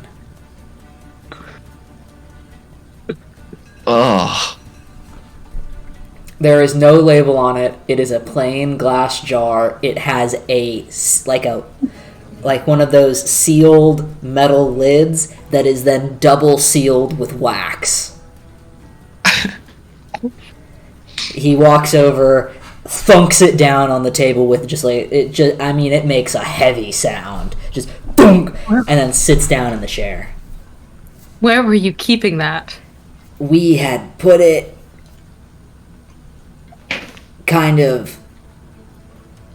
it was under the sink. We? Well, my mom wasn't going to do anything with it. I mean, first of all, she doesn't really like Fergus, so... I will hand it over. Alright, he just pushes it across the table. He just tries to rip off the lid. Yeah, you crack through the wax and then finally get to the metal part of the lid and unscrew it, and it makes a sound as the whole thing just pops off. The smell hits you all at once. It is like if you stuffed your nose into just a vat of rubbing alcohol. Leans against the wall that he's probably already crammed up against because he's sitting next to Gore and just buries his nose in the turtleneck. Aaron, you need to be careful with that. I think this might be very strong. You know, something tells me you might be right there, buddy. Gore's trying to pour a shot. It's very hard to hold this jar above a shot glass, so part of it spills onto the table, which just makes the smell even stronger. But you managed to get enough into a shot glass. Wouldn't it have been easier to just dip the shot glass into it? Anybody else? No! Dude, I think I'd die. Alright, he's gonna down it. You take the shot glass, looking around to the rest of your group, unhinge your jaw, and just drop it back. The vaguely whitish, greenish, mostly clear liquid goes straight down your gullet, and the second it hits your esophagus, you are on fire. It is just fire. It is so much like you have never you don't really taste it, but whatever just hit your throat just immediately was the most sensation you think you've ever had from something you've eaten, drinking, or just been in contact with in your life.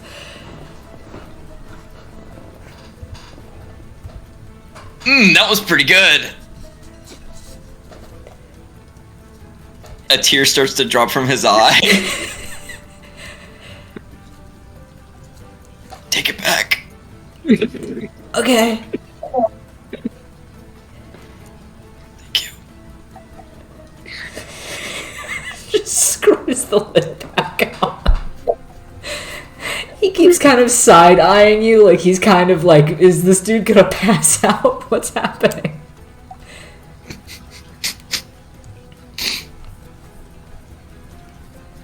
She puts 2 silver on the table and slides them over to Gore.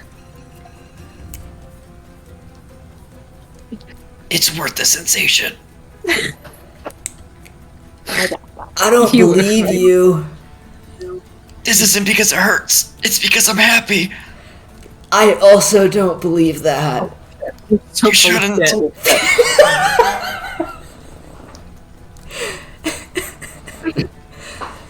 Yeah, what did you just say?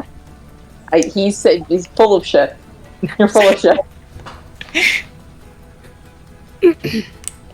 Well, Put that back under the sink. yeah, I think I'm good. You know, it's probably great for something. It's probably great for cleaning. I was thinking paint stripper. Yeah. Yeah.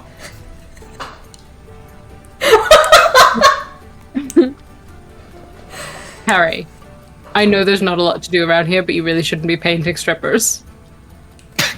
Dude, if there were strippers around here, Too I many think temples. I think we'd get a lot more business. It's a good business idea. Yeah, if only the fucking Lawbringer people weren't here, right?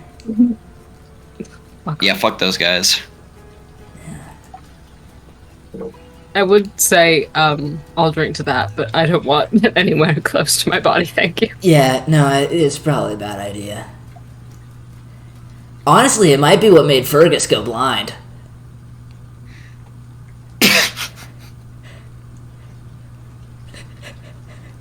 That would make sense. Oh my eyesight is getting a little blurry. You should maybe have some water. Well, maybe you shouldn't.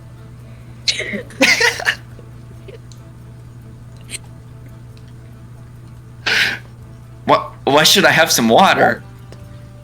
I don't know, trying to get it out of your system or something. Do you sweat? Do you sweat?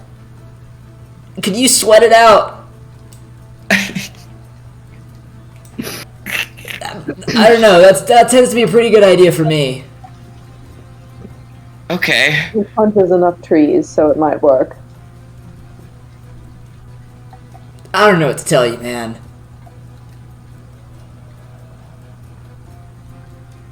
My eyesight's not going blurry. Are you lying? No, I was lying when I told you it was going blurry. You just like to I lie, just put it on huh? the table. I really do. Yes. But I always tell the truth afterwards. I don't think that's how that works.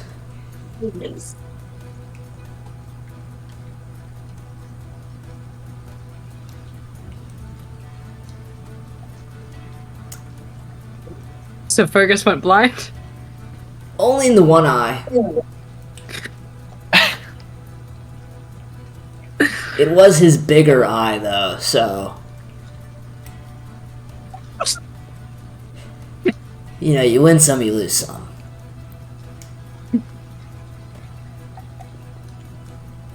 Arthur's gonna stand up and move, shove past Gore, and just walk outside to stand outside. Yeah, he's a party pooper.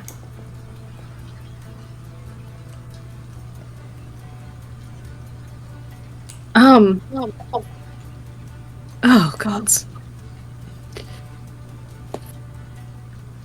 I've got some stuff that I need to do at the temple tomorrow. We'll probably leave in the afternoon or evening, or maybe the next morning. I really don't know. But I'll come by before we leave, okay? Alright. I'll be here. Please take up a new hobby. I'm trying, man. Have you tried knitting? No, I did try, whittling. Did you cut yourself? Yeah, Did you get splinters? yeah. Maybe something else without Yeah. knives.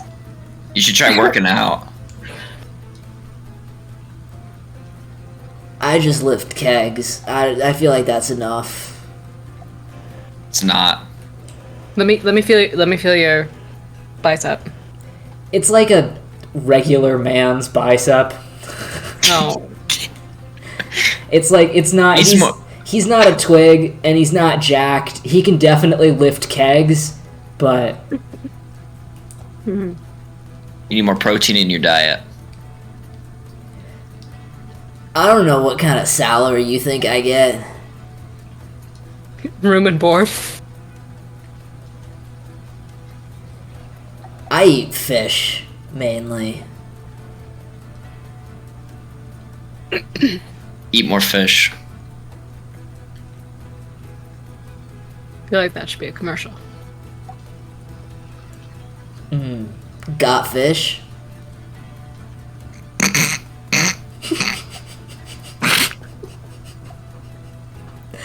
It's kind of catchy. Yeah.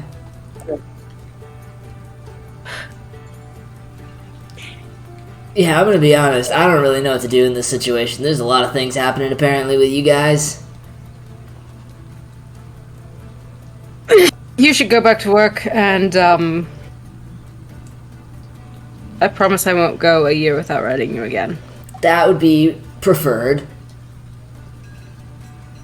But also, like, if you, I maybe just keep me updated on the whole the world ending thing. That would also probably be nice. Hopefully you won't have to be updated on it, because it just won't happen. I would still like to know. So, yeah. Okay. Right. I'm gonna go put this back under the sink. I think you should put it not in your home. Yeah, that's where it belongs. You should put it in the cellar. See if you can get it to ferment a little bit more. You know, I think maybe I'm just gonna forget it exists. And then one day, many, many years from now, someone will, you know, I don't know, pass through this abandoned city and find it buried by many years. I mean, like, centuries. Anyway. That would make more sense. Alright. I don't mean, like, 2 years from now. Okay, I'm gonna shut up now. Yeah, I'm just gonna go. Okay. Thanks for the circus peanuts, though. Yeah.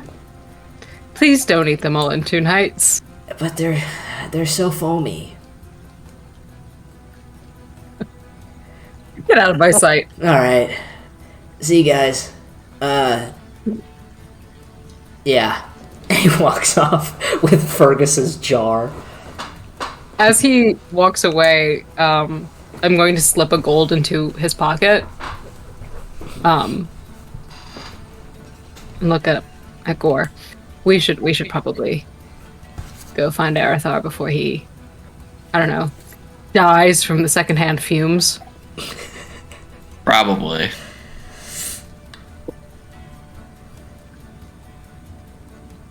Be honest with me. Are you going blind? I'm not going blind. Okay. I would be more concerned than I was right then. Okay. You could be like a blind monk in those karate movies, though. Oh my Here we go. god. Like Lee Sin from League of Legends. Exactly. What I'm talking about. Or like, what's his fuck from Mortal Kombat? Oh, like Kenshi from Mortal Kombat. Yeah. I've been playing a lot of Mortal Kombat. What about the guy from Star Wars Rogue One? He was also I forget blind. I don't remember what his name was. Yeah. I don't know his name. He died, so. Everybody They all died. did. That was a theme in Spoiler that movie. Yeah. Doty's gonna go outside. Yep. Or we'll follow. It is, of course, still raining.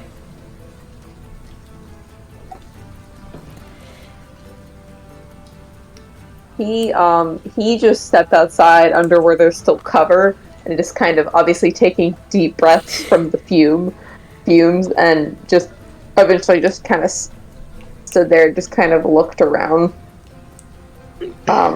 He's just been standing there.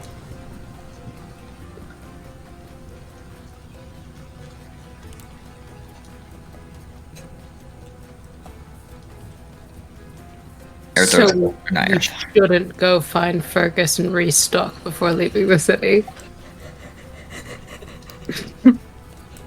Might take him another month to to cook up another one of those.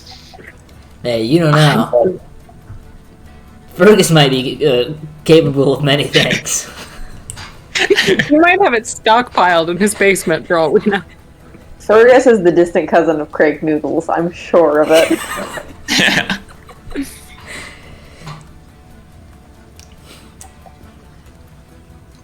Let's walk back to the house. Yes. You guys make your way back out into the rain again, passing through the darkened streets. You can see now some of the lamps have remained lit, but some of the lamps that obviously perhaps are not as watertight for obvious reasons have been put out, and so the walk back is a little bit darker.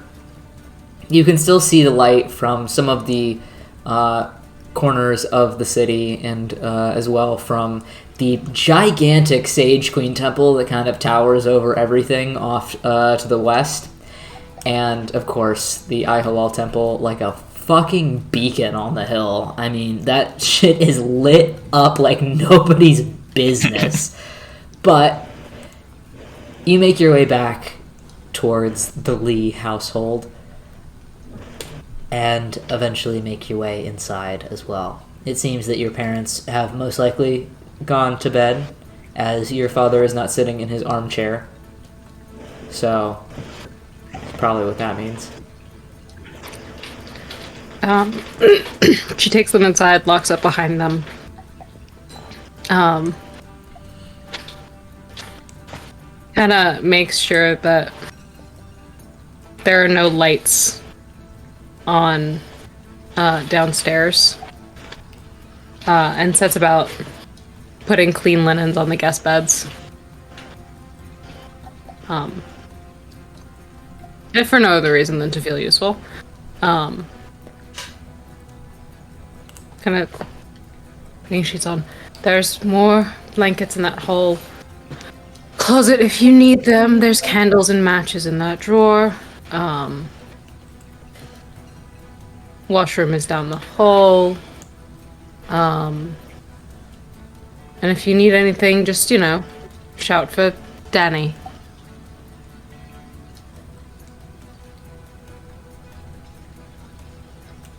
I'll answer, but...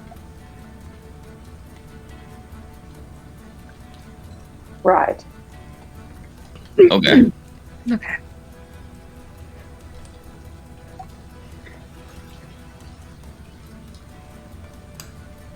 Okay.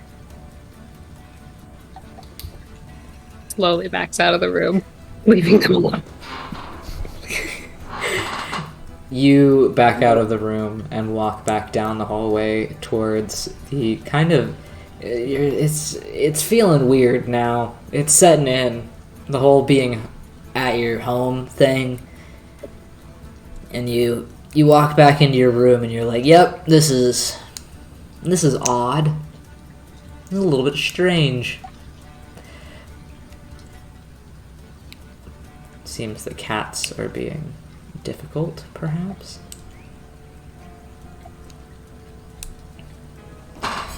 Water time. Water time.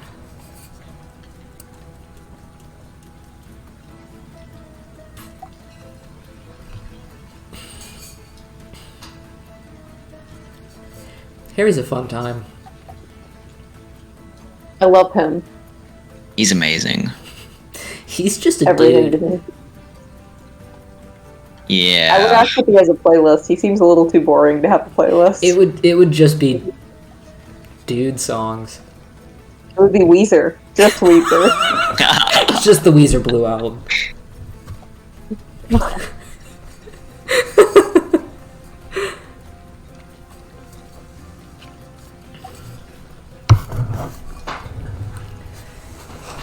I'm really sorry, guys. My cats are committing crimes. Do we want to take a break?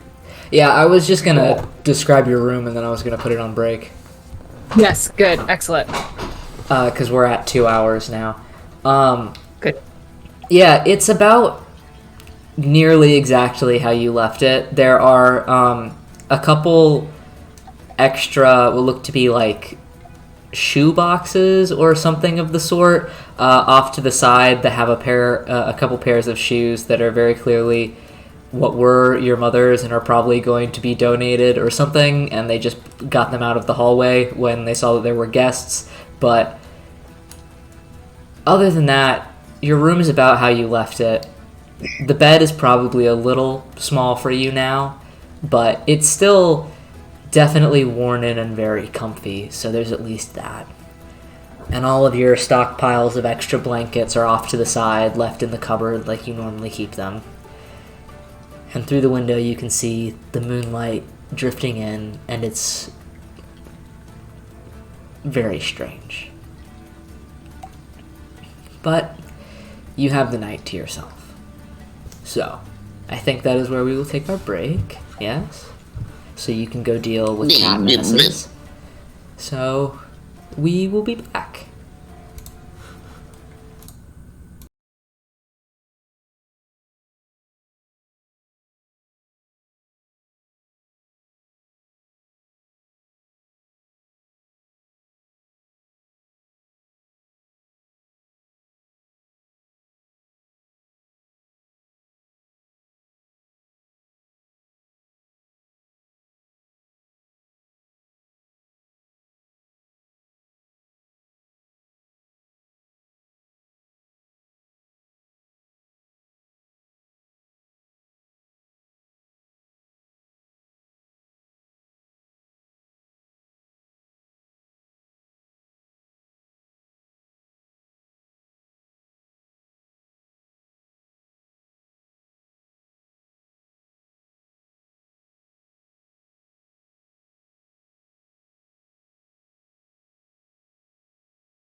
Huzzah. We are back. Okay. So, I am going to turn the tavern music off now. I forgot that was playing this entire time. And we'll get back over to Dodie, who has just settled into your childhood room. And Gore and Arathar, who are, I'm assuming, trying to divide the sleeping space. Yeah. So if there's anything anybody would like to do.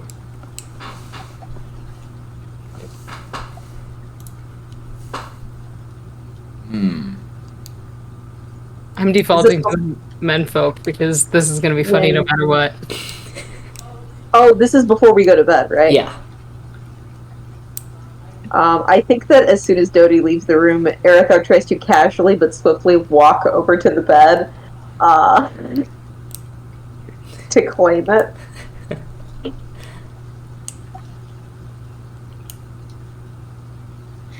Gore's gonna turn the Arathar. Well, I'm gonna go work out. I'll be right back. He Where are you going?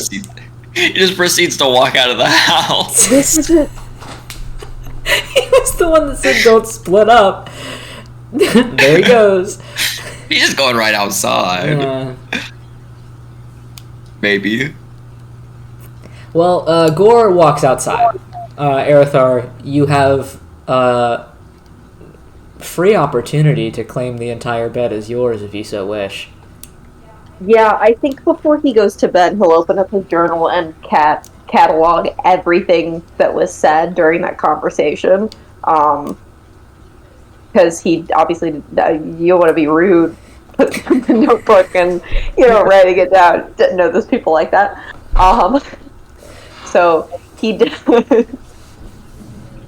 that. Makes the entire bed, claims the whole thing, puts it back in his bag, makes sure it's secure, and goes to sleep. It's a relatively comfy bed. The blankets are quite nice. They're like a cotton quilt that has obviously been washed several times, so it is very soft. Your feet do hit the end of the bed, and your toes hang off a little bit, but that's about normal for every bed you've slept in, so you just kind of go with it. We'll take it. So you fall asleep. Dodie, Gore, do either one of you want to go first with what you are doing before we go to bed? I'll probably go last. All right. Oh, well, I've been forced. Boy. Once she's alone for the first time in days,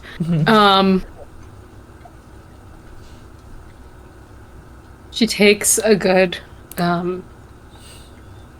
couple minutes to just sit on the end of the bed and just stare at the wall, running through the everything of it all. Finally letting the weight of the situation catch up with her. And also the much alcohol definitely helped.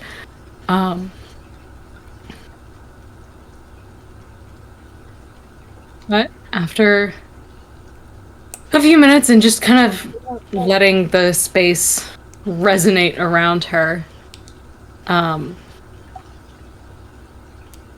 she's going to track down a set of restraints and get into bed.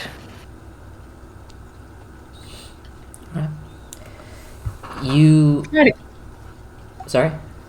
Try to go to sleep. You settle in for the night.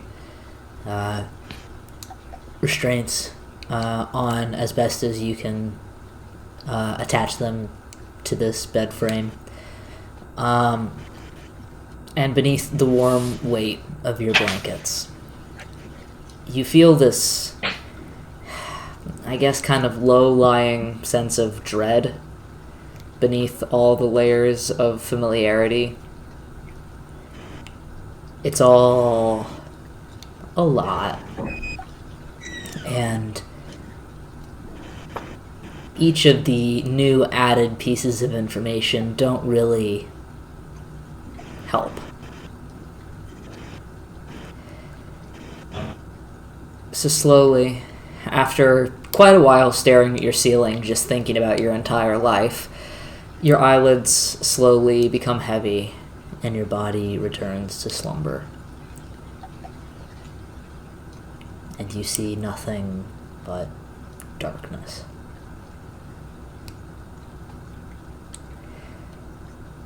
Meanwhile, Gore, you have left Erithar alone in the guest room and piddle-paddled your way down the stairs and back out front, I'm assuming, to walk outside. What you doing? Did I see a Periorc temple? It was mentioned when you guys had got into town that there is not a full temple, but kind of like a stand for Periorc southward of the town. Not like south, but like at the south point of the town, closest to the closest to the strip of trees between that and the coast. That's the word. Gotcha. How big is it? Like the... It's like you know when there's like a stone like stand and there will be like offerings set at it, and it's got like, you know, like the I forget the name of it, like at the Japanese temples where it's not the full temple, it's the thing outside with the roof on it and there's the that thing. I don't know the name for that. It's one of those things. Okay. So there's a little bit of a roof, but it's mostly just a stone place. Okay. I think he'll make his way over there. You weave down through the streets that are now almost completely fully darkened. The lamps have kind of lost the war against the rain. And you begin to trail your way through the residential side of ZM. Making your way down through the town, you do several streets over, see a couple of the other temples. You can see, obviously, from the house very clearly, as you're leaving it, the Sage Queen Temple, which almost looms in the distance with how gargantuan it is. But as you make your way southward, you also pass a rectangular and very sturdy looking building several streets over. You can see it is nearly a stone cube with huge marble pillars on the front leading into an almost open face of what could only be the Marntel, the Lawbringer temple as well. It as well kind of looms in the distance, less so for the size and more so for just the sheer brutalism of the architecture and how it stands out against literally everything around it. But most of the temples do that in this town as well. You pass by it and down through the streets again as they begin to start to wind more so than they are just straight cobblestone streets. The cobblestone turns more to that silty, kind of sandy soil, and kind of the packed, worn-in trails more so than full roads, as you finally reach down towards the southern point of ZM, where it connects to this large tree line, the last bout of forest before you eventually, somewhere further beyond it, will reach the coast. You're not entirely sure how far from the coast you are. You've never been this far south. You've never really been anywhere near ZM. But you know somewhere to the south there is coast. And it makes sense when you get to this not quite temple of Periorcs. It's a stone and driftwood obelisk of sorts.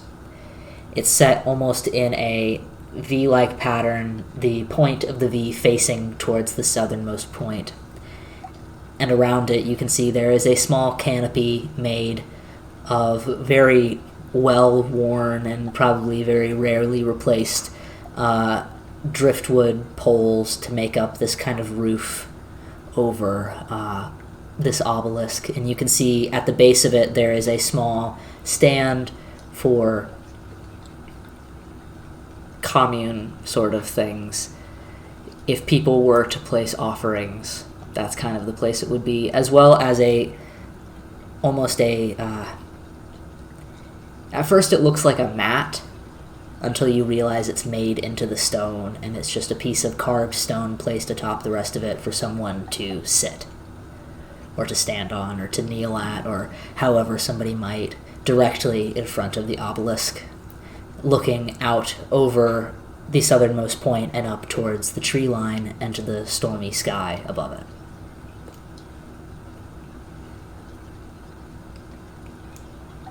Is there like a training yard at all?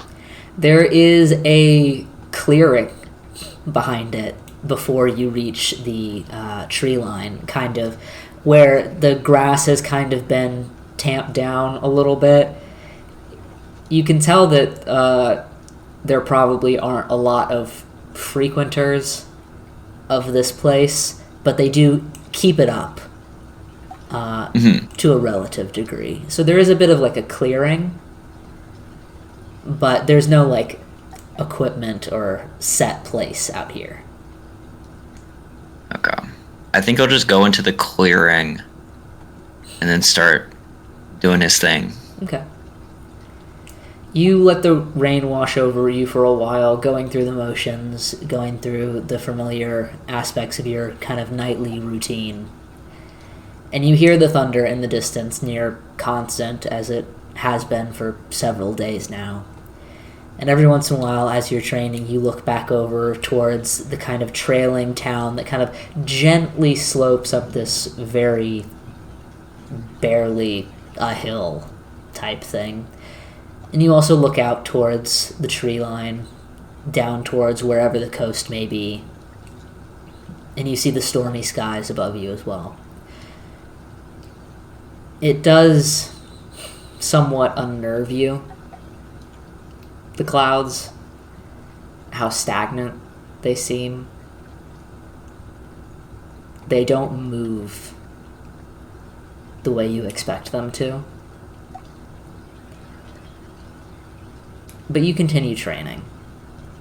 The rain becoming an almost meditative sort of pounding against your skin at a certain point. And you eventually move through all of your motions and conclude the little bit of nightly training that you're used to.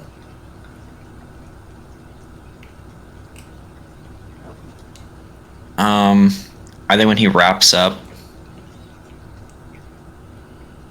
he will walk up to the offering plate, probably take off one of his scales and leave it in there, and then go back to the house. Okay. You leave it, you see that there is not really anything else here as well. There is one piece of driftwood in on this kind of offering plate, and you see there is a single silver coin as well. But you leave your scale atop the plate and begin to make your way back in towards town, kind of moving the way that you remember having taken back up the streets, kind of up the very gentle incline into town, and back to the small but definitely cozy house. You can see that very little light is on now, as Erithar has probably just fully gone to bed by this point, but it is what it is. You try to shake off most of the water as you step inside, but you do definitely leave a couple little drip points as you make your way in. Yeah. He enters the room. There was only one bed, right? I or think there so. two? I think it was only the Okay. one guest room. It is a pretty large guest room. There's like a large like chair off to the side. And then there's plenty of room on the floor if you so wish to sleep on the floor, but the bed is like kind of like a queen size bed. So Oh, that's what you're working with. You can also attempt to fit on the couch downstairs, but it's not a gore-sized couch either. I think he's gonna sit in the chair and then journal. Of course. The events of the day, and probably feel if he missed any of the last few days, and then he's gonna let Gore have his beauty sleep. He's gonna probably sleep on the floor, You take at least on a rug or something. Yeah. Dodie had pointed out where all of the extra blankets were in the closet within the room. So you open up the closet and find quite a few like extra comforters that you are able to kind of roll out almost like a bed mat and kind of pad on top of the rug. It's not the worst sleep you've ever had, honestly. Compared to sleeping on the ground when you're traveling, it's pretty decent. It's just, not a bed. Yeah. But it's not as bad as you expect it to be, especially with the extra pillows that you found shoved down at the bottom of the closet. So you were able to kind of make your own little like bedroll nest sort of thing.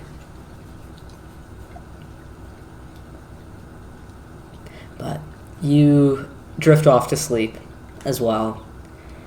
The three of you kind of falling into the lull of the rain, eventually falling deeper and deeper into slumber.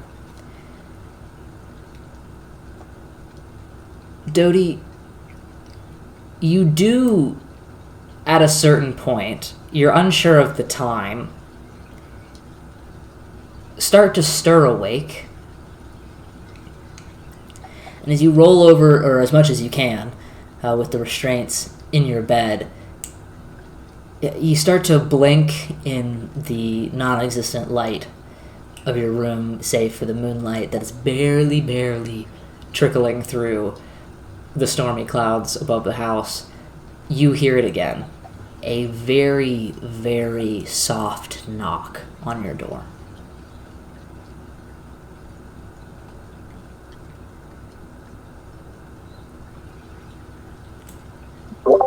She's going to free herself and walk over to the door, kind of like rubbing at the marks in her hands as she opens it. You kind of slowly and cautiously open your door, and you can see your father standing there in his house robe, hair completely a mess. And he kind of looks at you opening the door. You can see the kind of sleep still stuck in his eyes a little bit, and he looks back over to where his room is and makes sure the door is closed.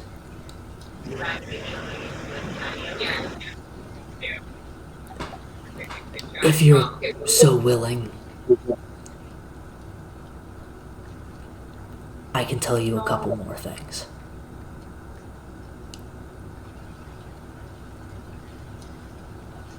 She nods and she kind of gestures for him to come in and closes the door behind him. He sits down on the kind of like ottoman at the end of your bed, a little bit, kind of looking over towards the window where the rain is beating against it.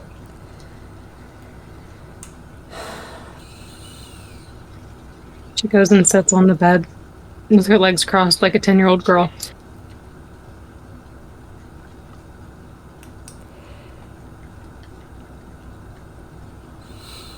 He looks to be contemplative. There is a lot that you can see that is happening behind his eyes as he thinks. He has always kind of been an open book. He's quite easy to read. And he sighs and he kind of wipes his hand across his chin a little bit.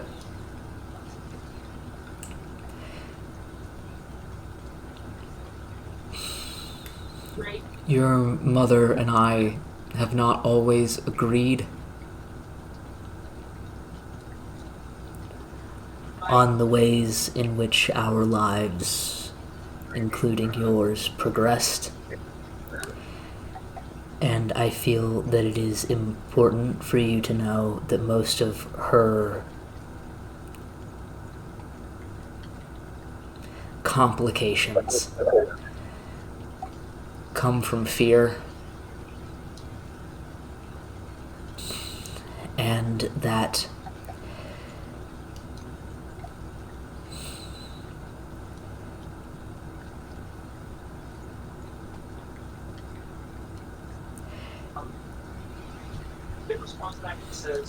Argus and Leinwald assured us very deeply that we had not failed on our end, but the complications of whatever occurred set in motion a certain amount of paranoia for us.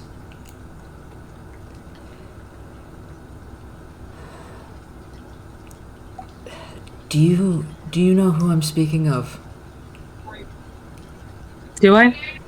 The names sound vaguely familiar.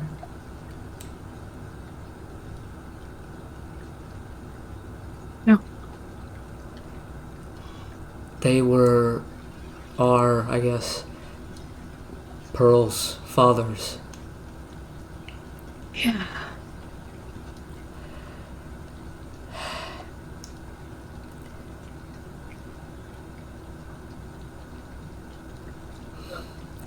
When you got sick,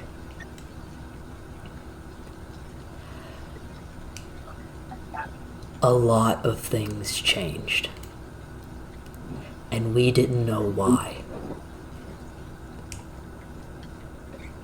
There were other circumstances happening within the town and outside in just the entirety of Dire Mount that put a lot of stress onto you and onto ZM as a whole. We still don't know why you got sick. And I know that you don't really remember much of probably before you were 6. But you were healthy, and your magic was presenting itself as any child's magic would. You glittered a little bit when you laughed, or your hair bounced a little extra when you ran, or in certain amounts of light you had a glimmer in your eye that none of the other children do. That was normal for children with innate magic at your age, but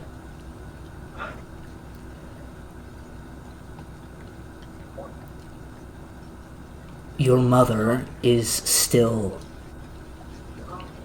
set within her belief that we somehow did something wrong. And that is why your sickness happened. And she has been secretive ever since. It was not correct. It is not the way that we should have done things. And I do truly apologize.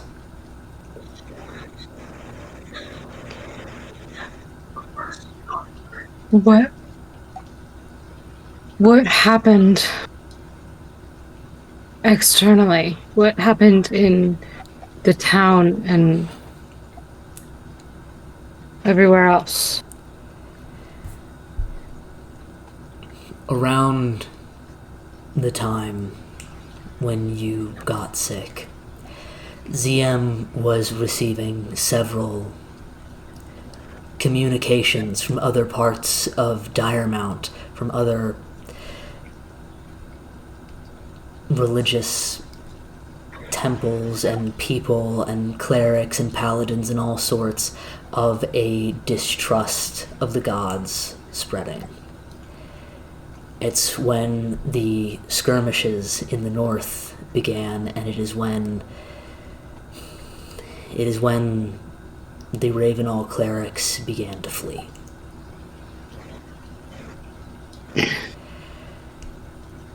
Argus and Leinwald were, if I'm being completely honest, I'm not entirely sure what was happening in their lives. But someone came into town,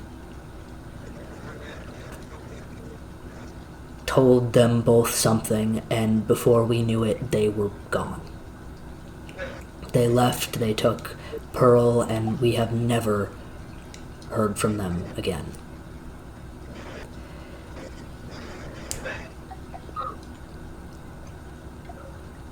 ZM was a bit of a mess, and the connection between our most lofty of religious icons and their gods stopped for about 3 weeks.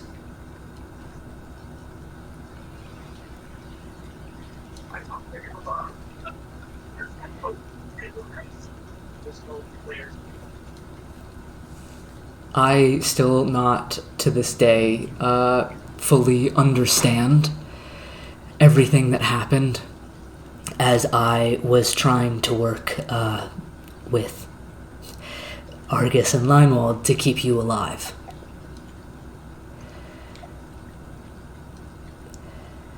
And you got better very suddenly. But Argus and Leinwald were already making their way out, and the skirmishes at the north soon became a constant for Diremount. And it fell into a sense of normalcy, and your mother and I decided to just continue.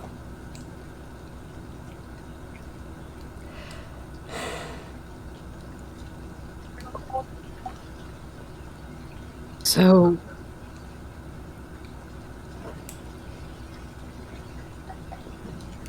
the distrust, the fighting, the tension that's been building, it all was set off when I got sick. It had been building for a while before you got sick. And we found out days after you fell into that sleep. And every time ZM got news of something, you got worse. We couldn't, for the life of us, find the connection on how all of this was somehow reaching you when we promised ourselves to leave work at the door every time we came home. But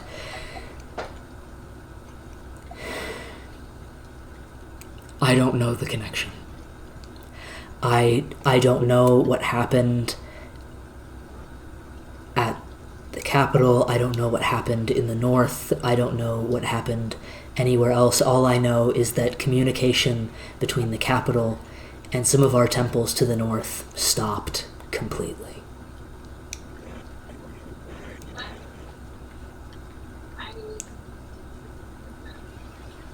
The king's son, he was affected too. He became very quiet and distant, and affected and was neglected and left to fall into the Shadowfell. And then they just pretended he never existed. He fell when he was 6. Yes. And I assume he is a, for lack of a better word, product of Gier. Yes.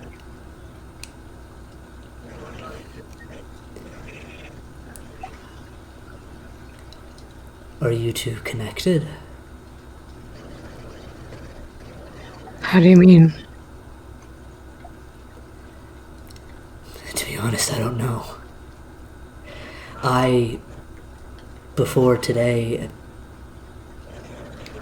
the implication that maybe through time there were other children like you was there, but we never knew of any others existing.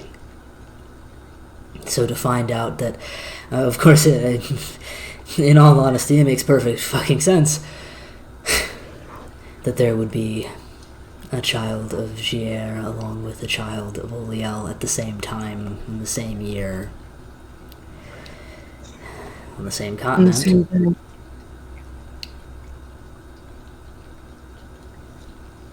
But we have the same smile.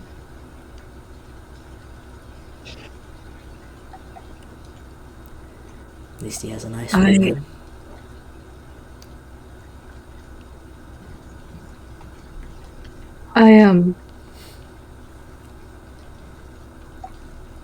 For the record, I'm lucky that I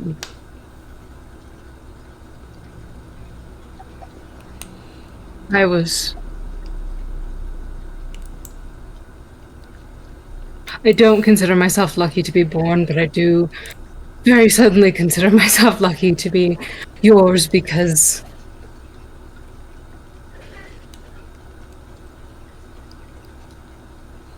you wouldn't just pretend I didn't exist, right? If you had died in your sickness, I don't think anything for your mother and I would have ever been normal again.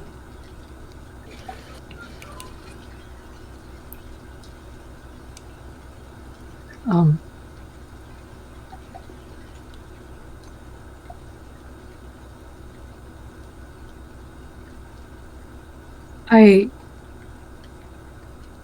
barely got to speak to him. It was more just this unloading of information from him, this implication that you had made some kind of deal and refusing to clarify any of my questions, just bringing up all the wrongs that people had done to him and to me. And then he has this insistence that people need to be tested to prove that they are worthy of existence, and when for even a split second I disagreed. He pushed me away and sent me back to this plane.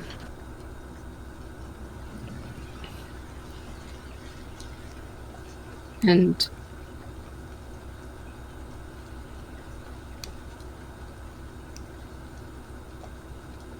I don't know.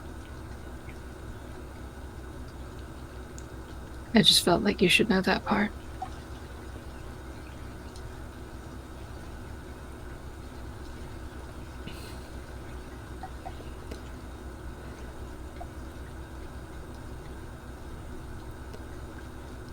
I assume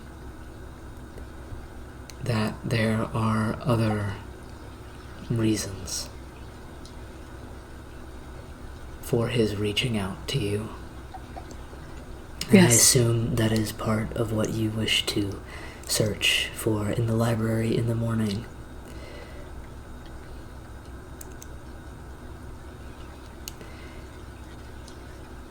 He fell when he was 6.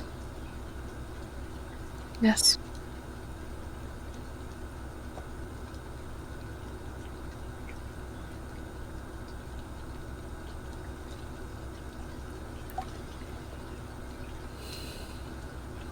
I think there is knowledge to be gained about his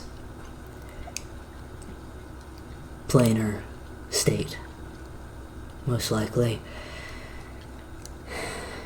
And probably on whatever was happening 15 years ago.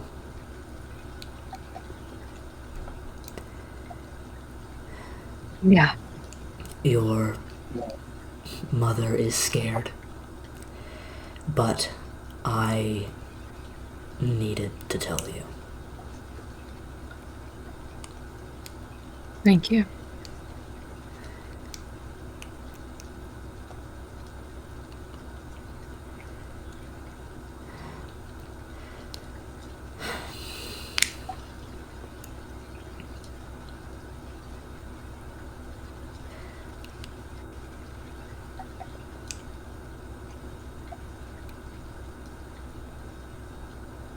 Yeah. I will,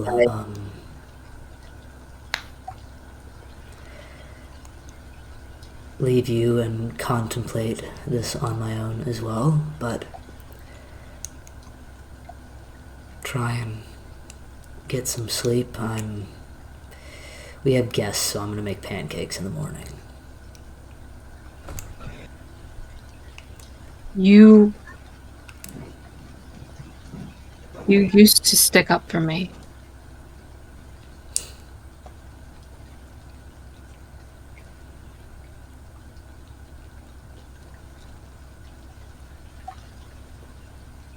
You used to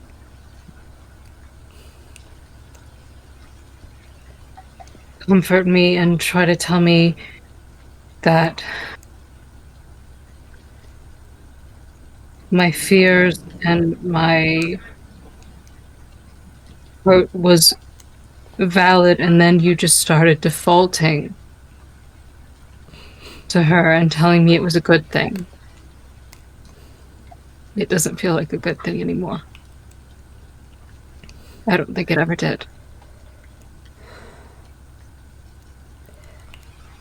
I think something from Oliel has gotten lost in translation, and it has hurt you. And I don't think I can grapple with that anymore. I tried for a while to balance my belief that something was wrong with the fact that I thought you were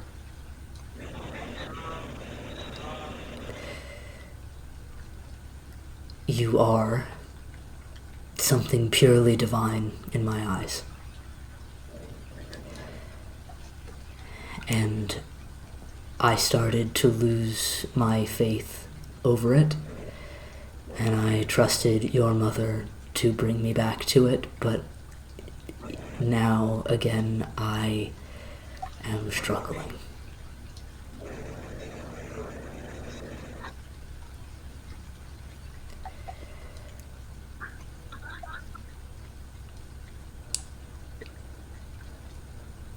I don't feel divine. I just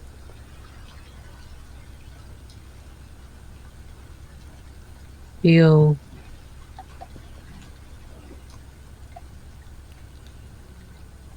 Like I'm something to be used by everybody else.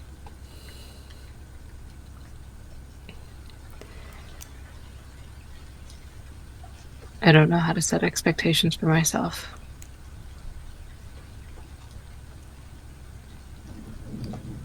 Because everybody else already has them for me.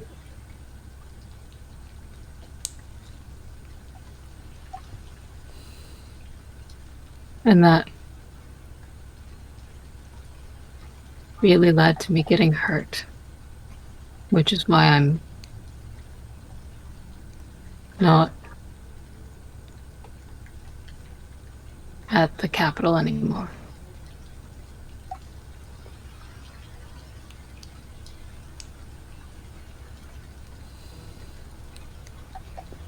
Good thing or not, I left home really easy to be used.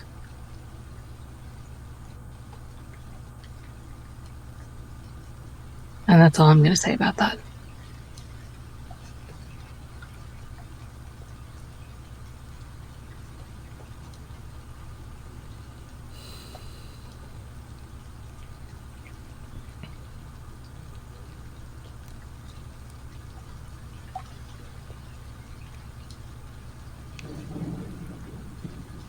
I know that I,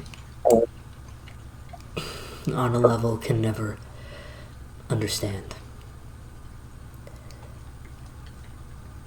But anything I can do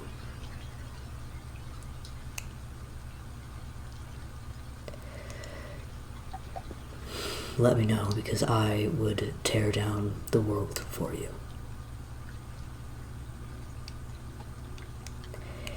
He stands. You can start by putting blueberries in the pancakes. You got it.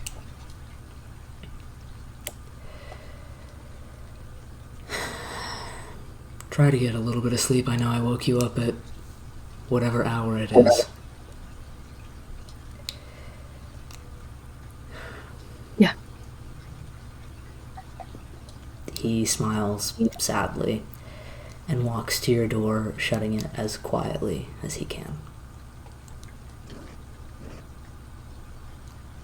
She goes back to bed, but does not go back to sleep. Eventually, the hours pass, and the sky outside gets somewhat lighter, turning from a pitch black to a somewhat dim gray, as the clouds do not relent. But the night turns to morning, and eventually you all begin to wake.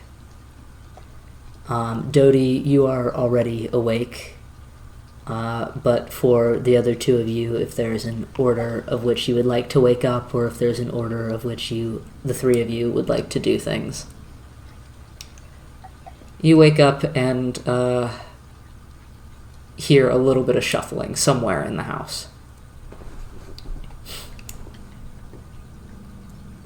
I'll get up first because he went to sleep first, so that makes sense.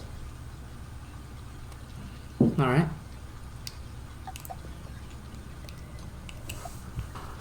Get the music going back. Is there anything you're doing specifically in the morning, or are you just kind of getting up and... I think if there's this is pretty awkward. It's not his home. It's not. I think if there's a mirror, he kind of makes himself look presentable. Mm-hmm. Pulls his pack on, starts to walk towards the door and stop, and like kind of remembers that it's not his home. And I think he listens for, I don't know, because he sees that Gore is still asleep. Any familiar movement, like I don't know, it's just fine. I think he kind of stops and listens to the movement out there, and he opens it and he slowly kind of looks in between like the crack in the door to see if anybody's moving right outside.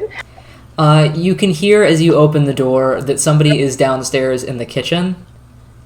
But other than that, unless Dodie, you're up and moving at the same time, other than that, it's pretty quiet. I think she takes a couple minutes to make him suffer. Hearing the before- door kind of then- squeak open a little bit across the hall. When the sun is too high in the sky and the breakfast smells too good, she simply removes herself from the bed. Puts on the fuzzy slippers that she just didn't think were dignified enough to take with her to the capital. And heads downstairs. Wearing pajamas, which feels like a luxury after a week on the road. Yeah. But steps out of her room, and I think probably clocks the, single crack in the guest room door. You see a glimmer of slightly translucent silvery skin behind it, just... How long have you been standing there? Just about 5 minutes. Is it all right if I go downstairs? I don't know. I don't. Yes, it's alright if you go downstairs. Yeah, at this point, it would be weirder if you didn't. Okay. The lizard is still asleep. Good. Let him for a second. We can actually eat in peace before he starts just throwing pancakes back. You know when you throw a piece of ham at a dog and it just home? I'm just picturing that with Gore with pancakes, just throwing them at him. It's so funny. I think he lets Dodie walk a couple of steps and then opens the door and closes it behind him, and kind of shuffles a little after her. She pauses for a second to look at her.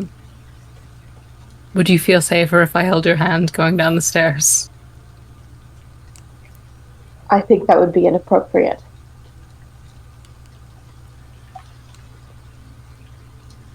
What is that smell? Pancakes. Have you ever had them before? Probably not. I'm gonna be honest.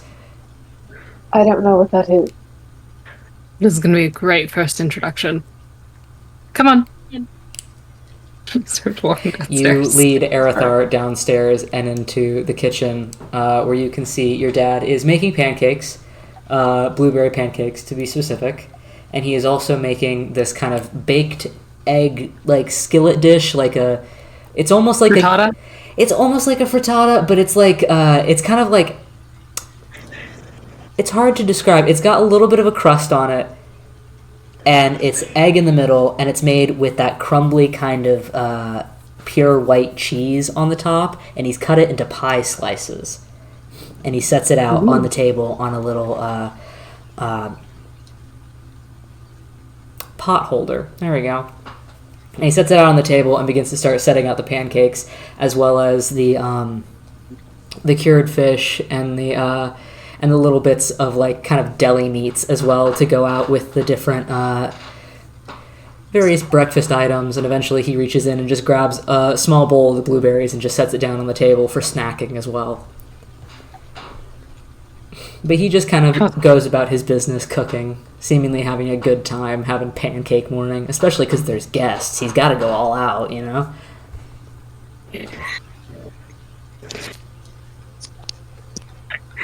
Vital question. Mm-hmm. Is there coffee? Yes, of course. Okay. Great. She shuffles into the kitchen, delighted by the sight of real food. Takes a second, leans down to kiss him on the cheek, then starts making 2 cups of coffee, one which she leaves black for Arathar, and the other which she piles a metric ton of sugar and cream into, to the point where it no longer resembles coffee, and goes to sit at the table. Arathar is standing in the kitchen doorway. You can come sit down. Right. She pulls out a chair for him. Slowly walks over and sits down. Very foreign to him.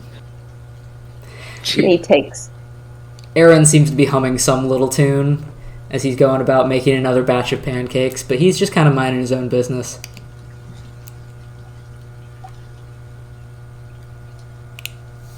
She puts the coffee down in front of him.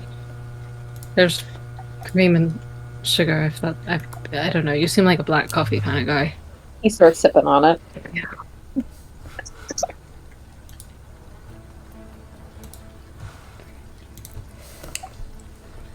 Gore's still asleep?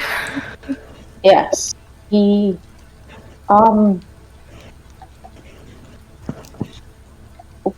we went into the room, and then he proceeded to say, "I'll be right back, I'm going to work out," and left the house. So, She peers out the kitchen window to see if any trees have been felled. Nope, all the trees seem to be intact. Huh. About this time, Gore, the smell of fresh breakfast foods have wafted up the stairs and through the partially open door as it didn't fully close behind Arathar, and you start to get this wonderful smell. It's like a cartoon scene where it's a dog sleeping and it goes, Yeah. and he gets up. Oh man, he's not gonna fold any of those sheets. He's just gonna immediately head downstairs. Food time! You make your way downstairs. You hit your head on the banister as you're going down the stairs a little bit. Not super hard, but just a little bit because you're still waking up. Before ducking a little bit and making your way into the kitchen as well. You can see a pile of pancakes have been prepared, and Dodie and Arathar are sitting at the kitchen table, sipping away on some coffee. Gore will take a seat. lovely.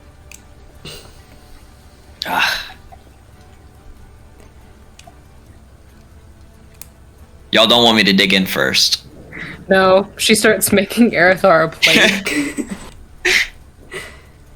with a little bit of everything. Mm-hmm. But like 2 really good sized pancakes. Looks at him for a second, decides to omit the syrup, but does put a little butter on them, and just kind of shoves the plate in front of him. Eat. He nods and very gingerly kind of takes a fork and knife, and he's a particular slow cutter. I love how Arathar eats pancakes completely differently than Gale eats pancakes. Oh yeah. It's the honestly actual polar opposite. Yeah. I feel like Gore and Gale are more similar in how they eat pancakes than Gale and Arathar. Probably. Oh my god. Yeah, and he takes a bite out of probably the quiche type of thing, and you can definitely see he doesn't smile, because he doesn't smile at all. You could definitely see his eyebrows kind of raise up a little bit though as he continues eating at a little bit of a faster pace, but isn't like shoveling. It's one of those like Yeah. sort of things. Yeah, you can probably still tell he likes it, but you know, he's never gonna admit it.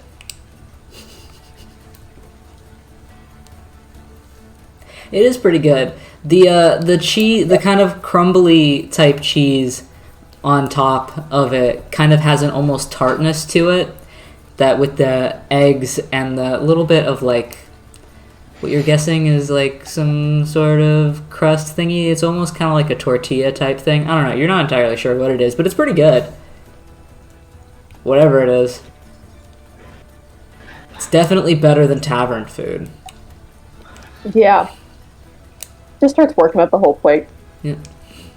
Or proceeds to take all of the pancakes that are left. She And makes herself a grab- plate first that it's only pancakes. Yes. Yep. Just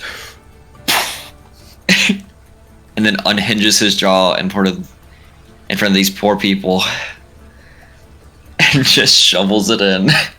After you kind of start to tip a Slides plate in. back and just let a couple pancakes fall into your mouth as you kind of like gulp it down, you set the plate back down and can see A-aron, who is still standing at the stove with a spatula, is kind of like looking over, watching you, and just had been walking past the doorway. Was Becca, who is holding a cup of coffee in a kind of like one of those fluffy little mom robes type things, and it's just kind of... And she just keeps walking, but A-aron looks greatly amused.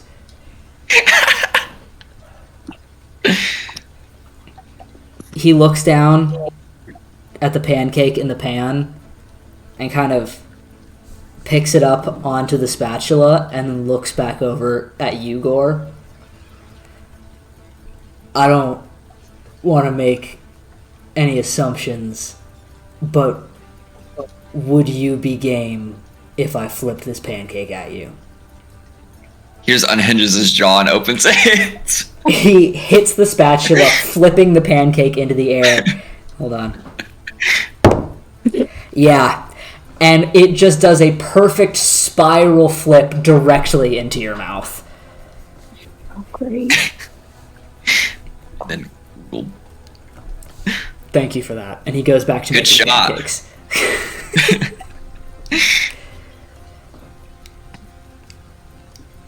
And you three are left to finish your breakfast as you wish. Arathar, what do you think of the pancakes?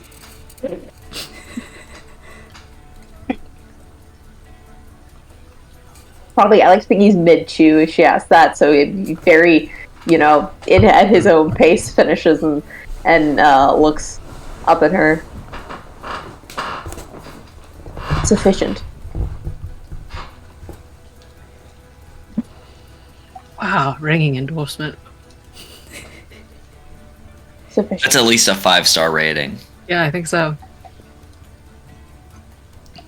Probably more like a 6. 6.5. What are we talking about? What rating system is... Don't worry about it. I feel like a 5 would be like it suffices, which is the same but a little bit different. Okay. Sufficient feels a little bit more powerful, whereas it suffices feels a little bit more passive, I'm waiting for the day he can, he tries something and the review is 1 star, which is it tastes like dog shit. Yeah, he didn't try Fergus's thing. He literally is like, that's what it would have been if I had tried Mr. Ferguson's... Concoction. It was alright. It was alright. It was not juice. Don't even hint at it being called juice. It looked like it could have been juice. Well, that's... Concoction is probably the right word. Yeah. It's early. My vocabulary isn't up to speed. I apologize. He's downloading it. From the He's cloud. actually an alien robot. Sorry, 1 second. Where'd he go? Probably have made out with Herman. Our air conditioning system. Okay, there we go. Sorry. So, the three of you begin to finish your breakfast. A-aron, at a certain point, finishes making probably way too many pancakes, but then again, Gore eats like 6 of them at a time. Just a handful. So, he's having a pretty good time making a sheerly ridiculous amount of pancakes. But they keep disappearing, so... But he eventually sits down for himself and digs into a plate, kind of loading it up with a little bit of everything, and grabbing a handful of those blueberries out of that bowl for snacking. And begins to eat. Your mom, at a certain point, comes in and begins making herself a little plate. She kind of like nibbles on everything more so than takes a helping. But you do see that she steals a couple pieces of pancake off of your dad's plate as he cuts them up. But then she, of course, immediately begins to busy herself with cleaning up the kitchen, even though A-aron keeps saying that he's going to do it after he finishes eating. But she's like, no, I got it. And just kind of goes about. She very clearly cannot sit still currently.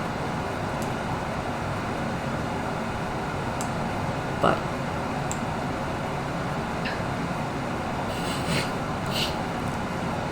And a hush falls over the room.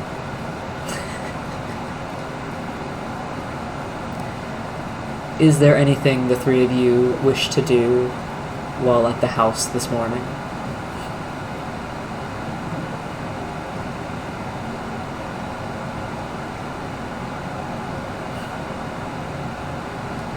I think once the silence is like too much and everybody's kind of winding down eating, Earthar just stands up and leaves the house.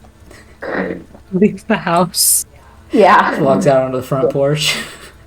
Just fully. Smoke break, but he doesn't smoke. Yeah. He sets his fork and his knife down on his plate neatly and just stands up and walks out. Yep. Aaron kind of watches, nodding between chewing, and kind of looks back at the two of you.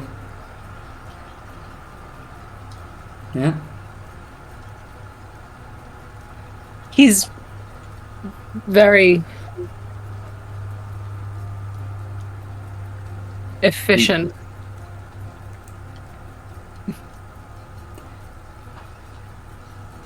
Elves can be like that.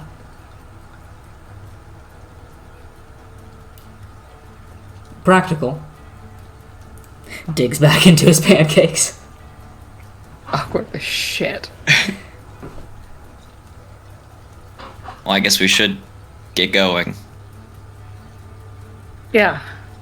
I'm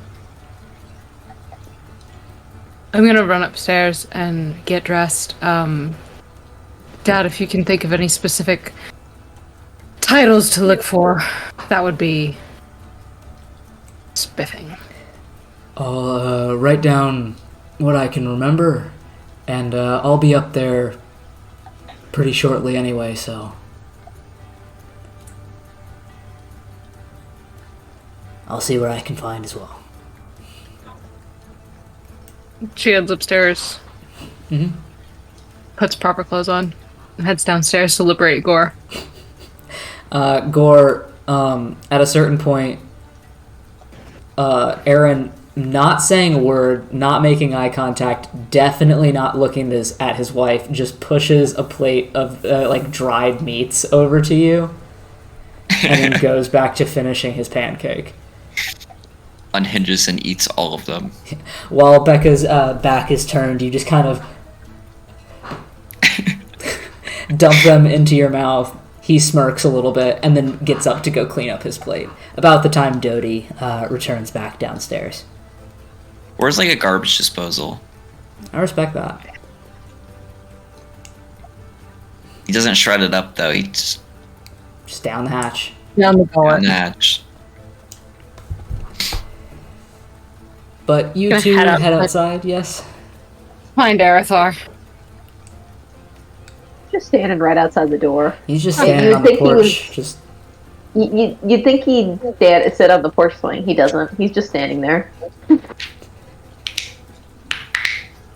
Okay, weirdo.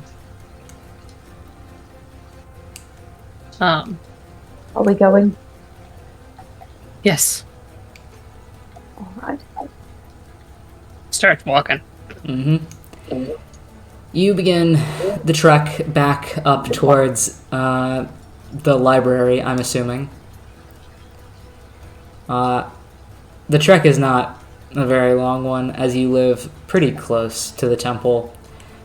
And you wind up the couple of streets that you have to cross, seeing down the way that the market is slowly starting to open for the morning. But eventually you make your way over to the arching, beautiful stone facade of this cathedral. Basically, it looks like a cathedral from the outside. There is a large portion of it that you can tell, even from the outside, is a library, as it itself has multiple entrances, of which some of the doors are open that you can see into. But the overall architecture of such a vast temple is honestly quite impressive. The spire is the giant stained glass windows in multiple hues. In the daylight now, you can see so much more of the detail. These huge arching carved stone spaces on the outside, and these reliefs of various depictions of Yoon and of Oliel. But as you walk into the main temple portion of the library, you can see that it also stands as a very populated place of work within ZM, as it is kind of attached and also in charge of the various archives surrounding the town. But you walk in, you can see further down the way the ginormous archway with the large open stone doors into the library. You have never in your life seen those doors closed, so you wonder if they're mostly for decoration, but they do stand looming above everything else. As you were leaving, your father had set a piece of paper down on the kitchen table for you to grab that has a couple less so titles and more so topics scrawled onto it. And I'm assuming you're heading straight into the library section. Yeah. Making your way in, the main library of the temple also stands as its most popular place to commune with the goddess. And as you walk in, a sort of wave falls over you, Dodie. One of those deep, complex feelings that probably has an equally complex name in another language, but for now just sits between your ears as just a familiar fog. For Gore and Arathar, walking into this library is a little intimidating, in all honesty. The library itself is made of winding rows of shelves, in the deepest parts of it standing stories tall, requiring rolling ladders if you truly wish to reach the tomes at the top. Making your way in, it almost starts to look more like a garden or a forest of shelves more so than a library. The stained glass along the top and these lighted sconces above everything cast this warm glow over all the shelves, and it is impressive and beautiful in a way to see such a vast amount of literature in one place. It is slightly also intimidating as well because of the sheer volume and the possibility of finding anything in this place. But it's definitely not a sight either of you have ever seen before.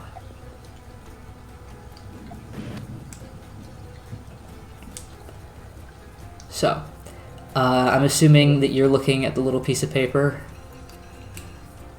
Yes. Gonna shows it to Arathar, give him an idea of what all they're looking for. On the piece of paper, you see a familiar date, being the day and the year that you turned 6. You as well see a couple scribbles about various examples of some of the first skirmishes. He can't exactly remember every detail about them, but he scribbles down some of the first things of the North. He writes down a little bit about the 3-week basically loss of connection between all of the deities and the people of Yoon.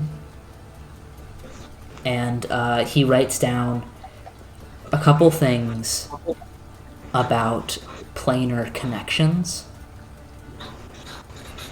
And lastly, at the bottom, he writes down twinship of Oliel and Gier.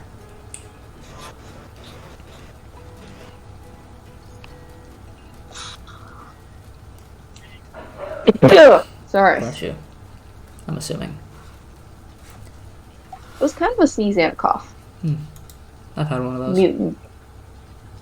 Snuff. They'll get you. Huh? So, He's looking over the list with her. Do you I want to assume. start? Sorry. No, go ahead. Do you want to start looking at planar stuff and we'll handle the deity lore? Yes, I was going to suggest that you focus probably more on the deity stuff. I can look into the planar. But also look into the stuff about the north. May I ask why that's on here? Apparently, a lot of the skirmishes that are now kind of permanent started around the time that Sapphire was lost and I got sick.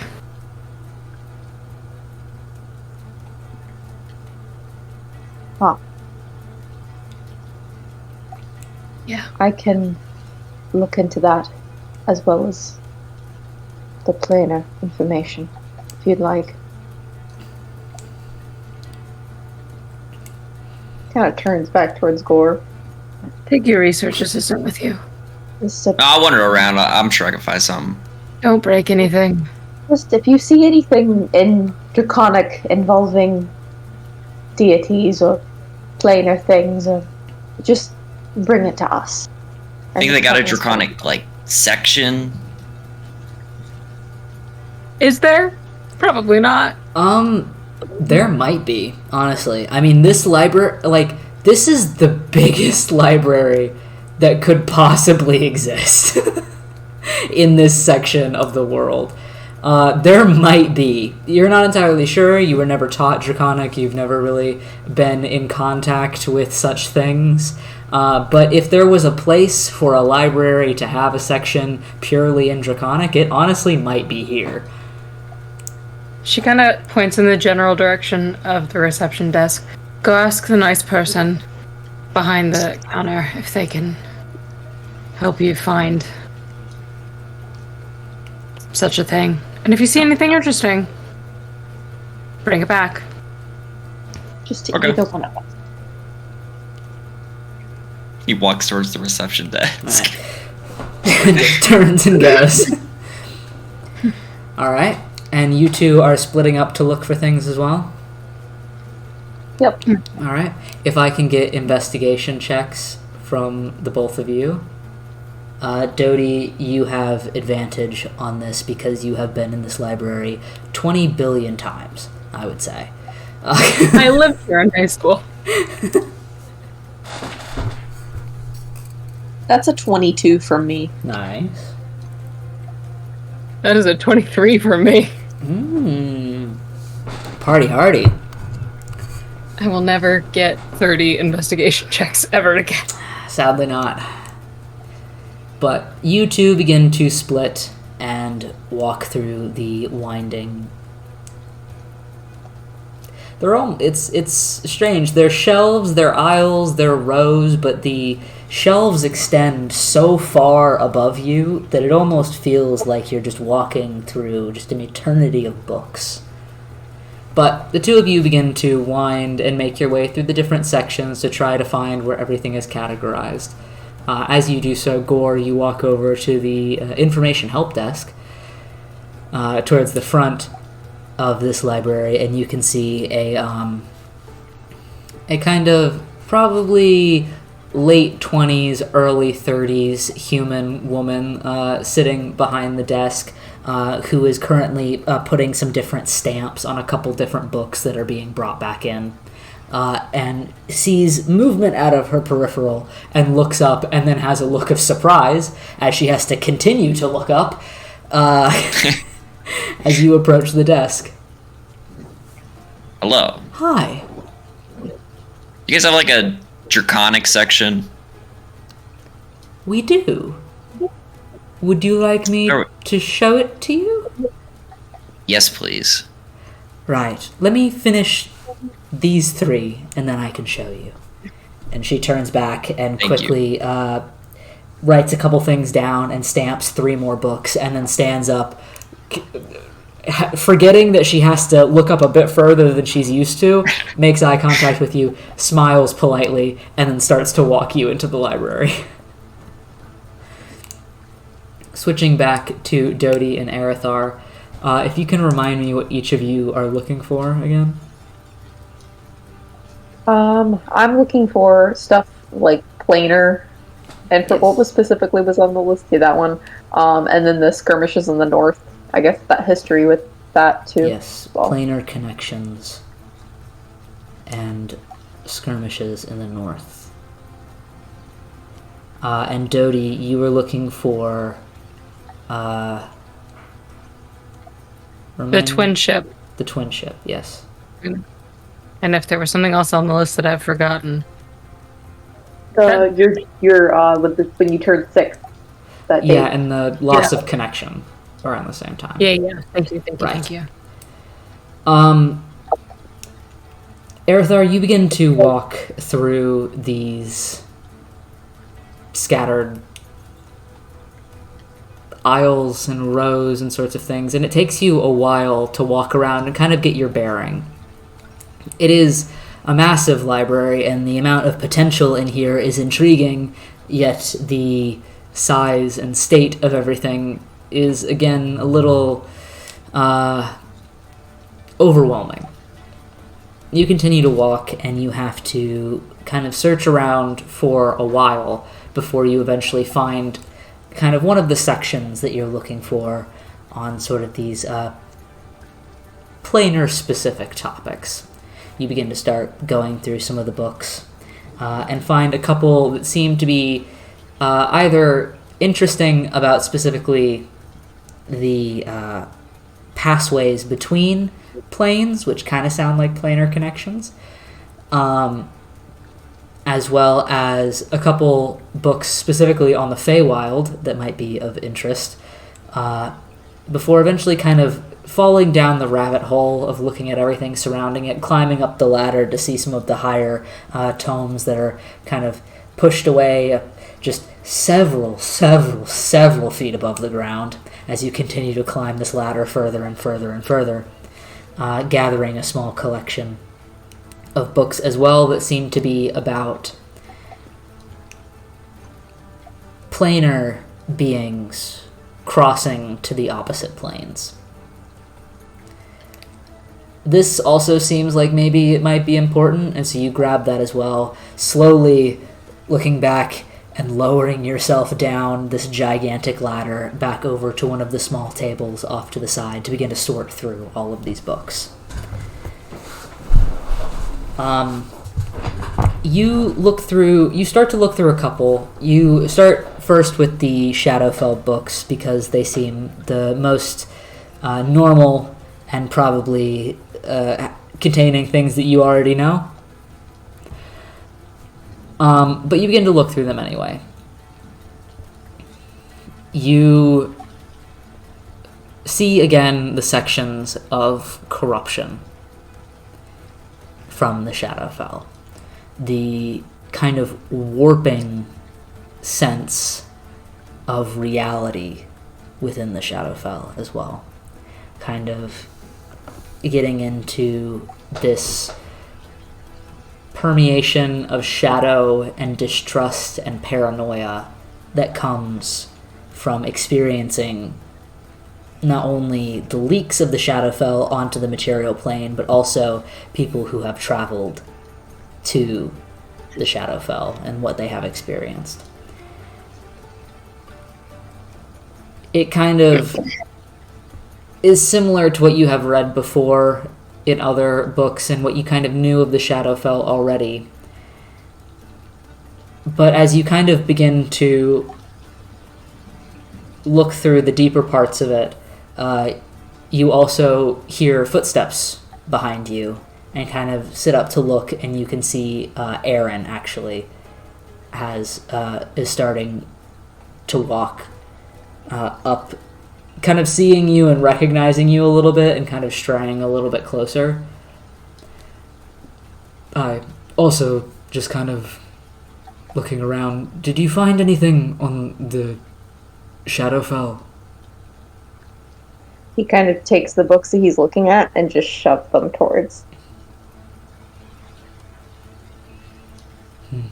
Most of it we already kind of knew. So he kind of reads through it again. Sorry, can I just ask you a question? sure. I didn't want to pry too much, but now I'm kind of confused. The offering that the king made? What exactly was it? Hey DM, I forgot. What was it? It was a do you know? Sorry. It was the big bad magical item. Yeah, which Had something to do with the Shadowfell, I It think. was from what you understood and from what was told to you and from what you saw, some sort of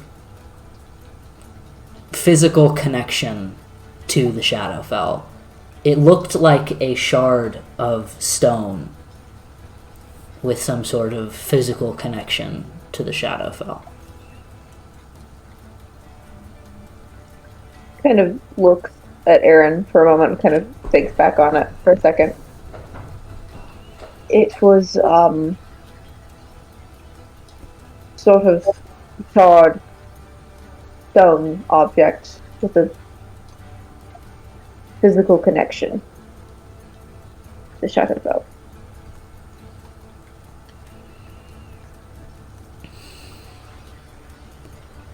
How odd.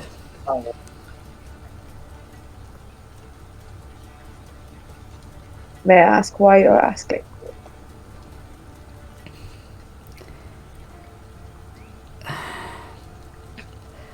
My offering did not affect Dodie as much as a child, as I think perhaps the other offering did. And so I wonder how being confined in the Shadowfell has apparently affected whoever this young man is. What all did Miss Lee tell you? I know he was the first son of the king and the queen. I know he was starting to be neglected and forgotten before his 6th birthday, and I know that when he was 6, something happened and he fell through the mirror into the Shadowfell.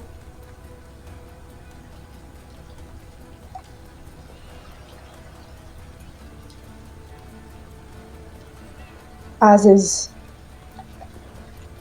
evident in the text, when you are around or in the Shadowfell for an extended period of time, you get a deep sense of paranoia and distrust, a lot of negative emotions. To be in there for 15 years has warped Mr. Sapphire to a point where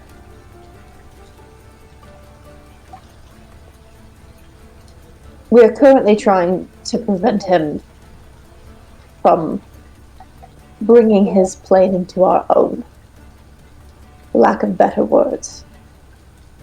But I think that offering an item that has to do with the plane that you're offering it to is a bit more different and could have a more negative reactions than you, Mr. Lee, who instead just gave up a form of your identity to a deity that, from what I understand, is mostly benevolent. So, very different circumstances. That makes sense to me. Yes. I also wonder, then, if he is within the Shadowfell, how easily his deity could maintain connection. The connection between the material plane and the deities is quite easy. Their influence over the other planes is there, of course, but the format is different.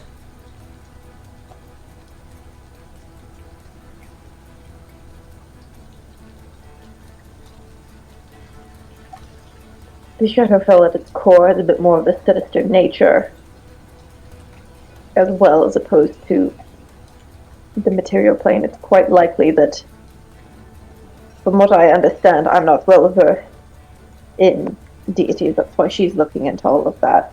I don't know a lot about Gier. I don't believe that they are any sort of malicious deity at their core.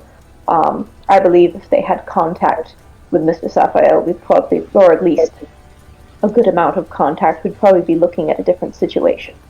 That is what I worry.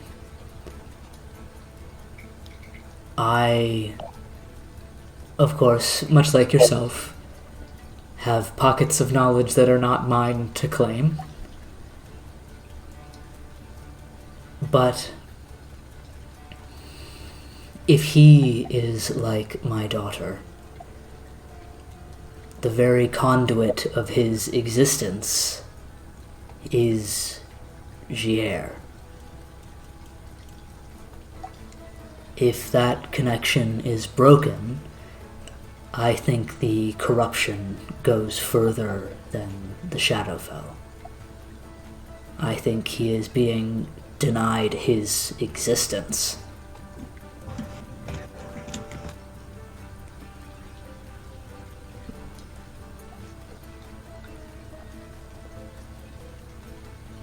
Is there a way, do you think, that we could... I don't know how it all works. Is there a way, do you think, that we could, I don't know, communicate with Gier and possibly try to create a more direct path into the Shadowfell to try to get something? Each deity has focuses, has items, has connections.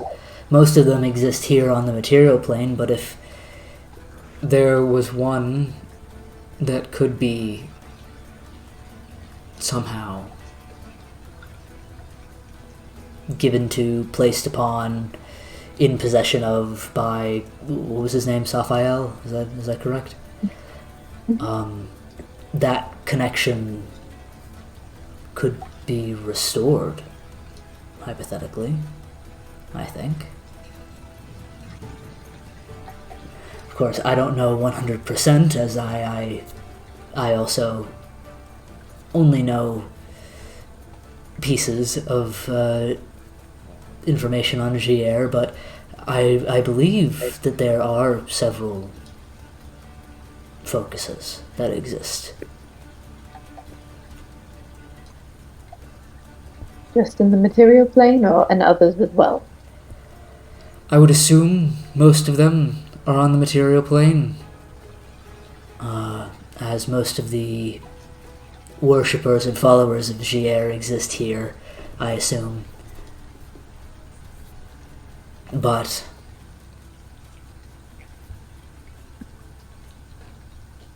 we might have records of them in the archives. In this building or in the GR temple that's in town? The archives east of here, I believe. On the opposite side of town, I think.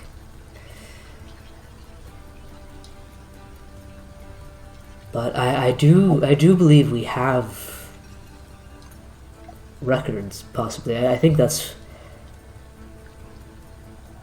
Yes, because that building is where I found that axe.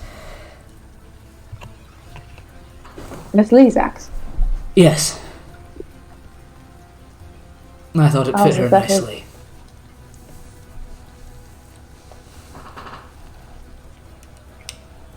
But, if perhaps this sounds like something that might be informative, we can also look there. I will speak to Miss Lee about it. I'm sure she'll be open to the idea. Yes, of course. Or you can. She's here somewhere. I assume this place is a bit of a maze. Yeah. Probably the biggest library I've been in. That's quite saying something. No, of course, yes. I will continue to look through the books, see if I can pull anything else of interest. Thank you. And he nods and walks off. Interesting. What an interesting event. You know when you talk to your friend's dad? It's always odd. Didn't know what to do with that. Going back over to Gore, real quick. The lady leads you up onto... It's kind of like almost a... it's not a full second floor. It's kind of like a overhang on a second floor up of another smaller bit of shelves into kind of a side room that you can see has rows and rows and rows and rows and rows of books in what appear to be several other different languages. She walks over to the edge and you can see just this. It is for as rare of a language as Draconic is, a pretty sizable section of books in Draconic. And she God, kind of he's so motions. happy. So they start here and they go all the way until the second from last row. I love this place. It's kind of great, isn't it? Yeah, and this is the only section I can read. Oh, well, then I'm glad we have it. Yes, thank you. He's immediately going to get face first with the shelf and start going through all the titles. Alright, are you looking for anything specific? Or you can give me a list of things and I can see what I can come up with? I'm just gonna tell you personal things, and then you give me a list of things you come up with. Alright. That's what he's looking for. Yeah, you can message it to me if that works better, or you can just tell me. But it will probably take me a minute to compile, so I might jump back over to Dodie for a bit. That's okay, let me...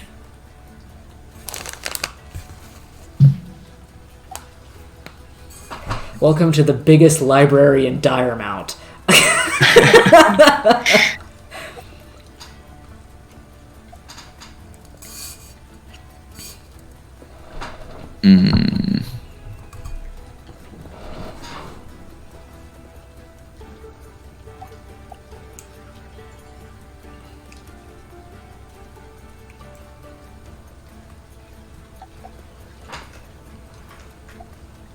Hello.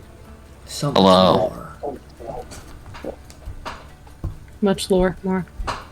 Alright, here we go. Sorry, I got caught up on There we pain, go. agony even. Yeah. Agony? Yes. It's so great. Alright, sick. We will come back to it. Okay. I'm going to switch back over to Dodie, who has been walking for a while. You begin to walk through the scattered volumes, the categorized and carefully remembered pieces of history and knowledge that reside here. And you continue to walk. The blue, elegantly patterned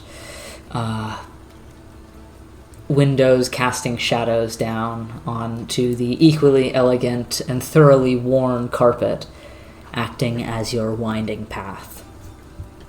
Your mind wanders as you walk, obviously, because, how could it not in this circumstance? And you kind of begin to search through the different sections. Sure, you could go look for a direction on where exactly to go in this library, as it has been a little bit, and who knows where you're actually going, but it's almost easier on your mind to just walk. The walk feels good. Acknowledging and recognizing each section of leather-bound stacks of books, you begin to sort of move on instinct. Your inner thoughts kind of returning to speculation. As everything in your life has changed so quickly, it feels. As if everything had exploded, and the pieces of the puzzle that you had kind of convinced yourself to not see scattered about you finally start falling into place. But each time they do, you're left with more questions. Because what of the other pieces? What of the center sections, since you seem to be working from the edges in? You continue your journey, and through the spaces between the dark wood and cold gray stone beneath the carefully lit sconces and aloft lighting, you still continue to wonder as you pass by another section that has no use to you, another section that has no use to you. And perhaps this is presumptuous, but I assume at some point during all of this you think back to last night and the lack of vision again. Oh, desperately. It's been longer than normal without a vision. And while somewhat relieving that you got some solid night's rest, it's also concerning. You again turn down a row of shelves and walk, continuing the meditative motion, thinking, searching, getting caught up in your thoughts, and thinking back to the last time that you had a vision, which was several days ago. And in a moment you look up and the shelves are no longer familiar.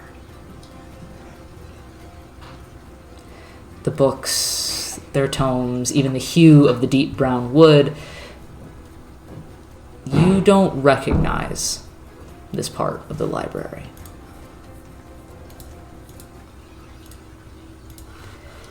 Just gonna change this over real quick, if I can find anything to a more fitting sort of thing. You slow and stop in this row of shelves, and you begin to look around. You're not entirely sure when the change happened. It looks like the library around you. It feels, for the most part, like the library you've walked through 1,000 times, but it's different. Some things have changed. You look around you and you just see extensions of these slightly off-looking shelves, these books that you don't recognize, these sections that you've never seen before, and they continue on around you in every direction. Eventually, you begin to look up, and instead of seeing the arched stone ceilings and the gilded hanging lights, the library shelves extend up as far as the eye can see. disappearing into foggy, gossamer clouds. You feel the breeze then. Slight and temperate, something like a whisper that passes you. It settles for you then, that feeling that you had before of the library feeling more like a garden or a forest. That's more apparent now. And that familiar yet unrecent tingle settles at the base of your skull. And you feel that whisper cross your skin again. What are you doing? Gosh. Well,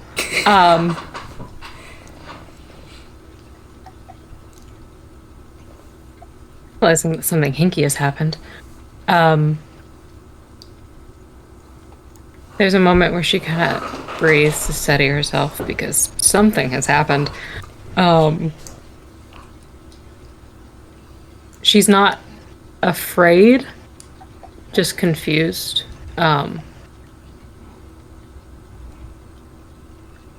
And walks up closer to the shelf in front of her and just begins to look at the spines on all the books. A lot of the spines here are blank. And yet around that you see scattered titles every once in a while. What languages do you know? Celestial, Common, Deep Speech, and Elvish. You recognize several of the titles on these books are written in Celestial. Makes sense. Scattered topics, nothing which really apply to what you're seeing or what you're looking for. Various topics you'd expect to find in a library, though all apparently written in Celestial.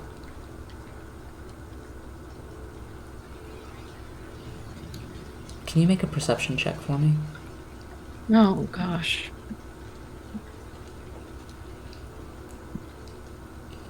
$18. 18. You, as you look along these books in front of you, kind of looking up again at just the expanse of shelves and books and tomes that just disappear, you look down the row a little bit, kind of peering through the shelves, and you can see up ahead where the row itself curves, there is something. You can't quite make it out. It doesn't appear to be another shelf. It honestly looks more amorphous than that, and it's slightly glimmering, perhaps, in whatever the light source is around here. But something is up ahead. She walks toward it.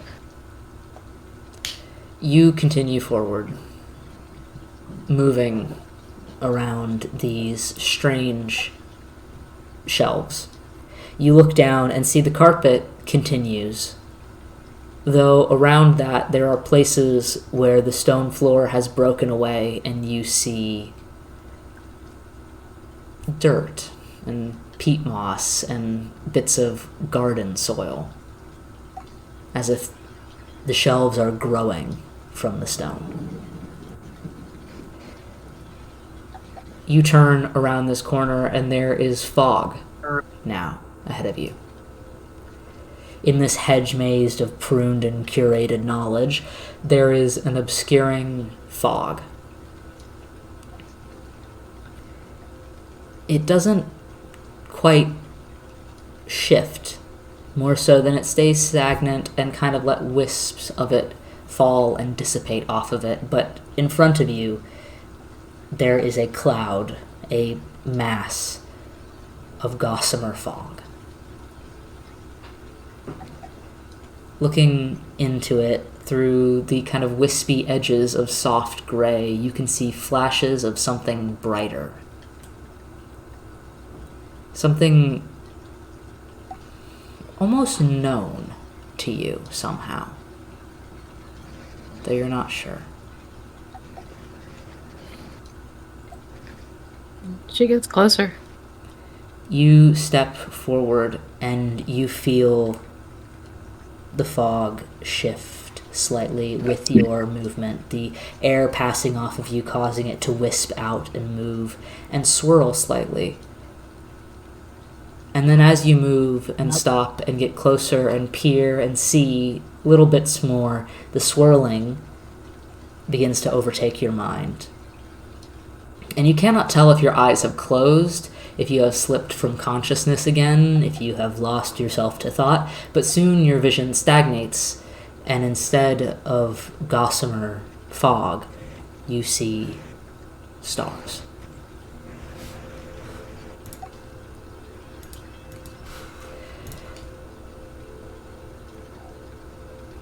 Make sure I have where I need to be. Black and blue nebulas of stars, whispering, glittering dust, all swirl in your vision, and for a moment that space of everything is overtaking. Again, like visions before that you've had, you don't necessarily feel your being, but unlike in the visions that you normally have, those overtaking, sudden flashes of everything, there is no impending doom. There is no falling. You simply see. You see the nebulas of stars and glittering dust and how it shifts again just for a moment. And the space, this cascading everything in front of you, flows suddenly like a million strands of hair and then settles again. The vision is then shifting again, and you are slowly falling back, not plummeting, but more so drifting. And this time, as your vision clears again, you see more than a nebula. You see galaxies. And at the center, you see a blinding, shining explosion, burning up and then splitting.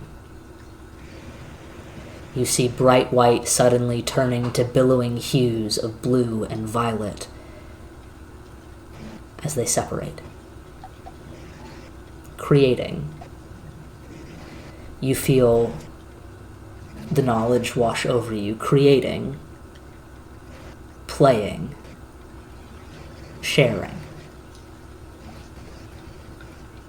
As if suddenly flipped around, you see the fog again, as if you've just kind of stepped back into your body. You blink, and you see the fog, and you see everything around you, and you almost feel the tingle of two different stars in your hands. You blink again, and your vision returns above, now watching over Yoon. You see the planet from afar, but somehow you know time is passing, turning older by the millennia. You watch the planet age. It does not happen slowly, though it does not happen quickly, it just simply happens. Somewhere beyond the sight, suddenly, you know, in your actuality, there are pages in your hand. A sturdy, leather-bound book, small, but real. Somewhere beyond this sight of aging, of Yoon evolving, you feel this, and words come to you, as if they were suddenly narrated within your head by your own voice, though you are not speaking.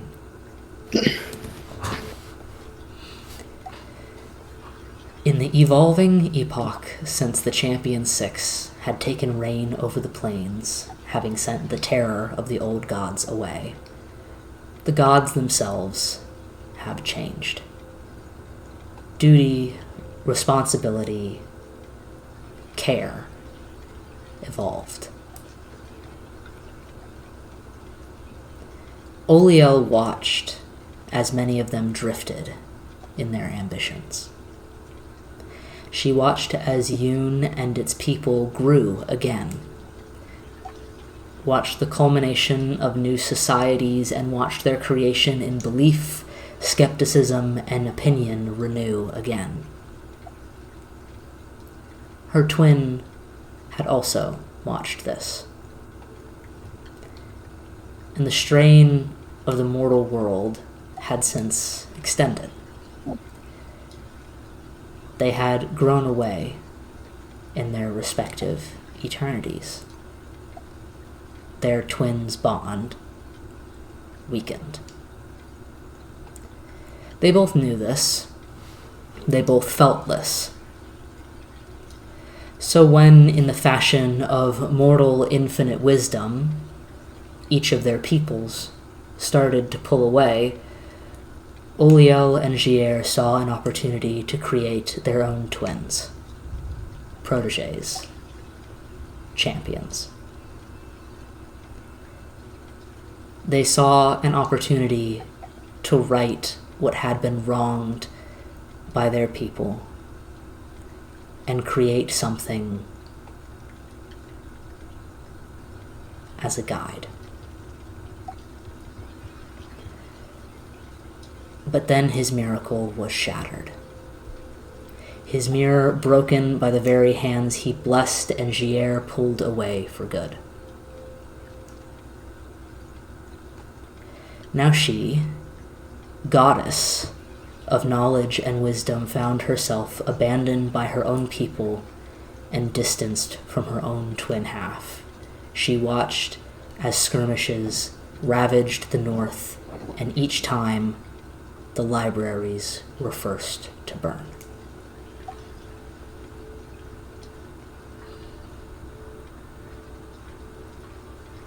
You pull back, then, gently, as if being lowered back by waves and layers of reality. You almost feel a guiding hand set you back down. You blink and wake again and are standing before the fog. The weight in your hands is recognizable again, and you look down and find a navy leather-bound book. And in the other hand, you find a quill. Each now recognizable word written down in your own handwriting in this small leather-bound book. That sense, that feeling, that tingle at the base of your skull does not dissipate. And suddenly the library feels watchful. As if you are, for the first time, being recognized between its scattered tomes.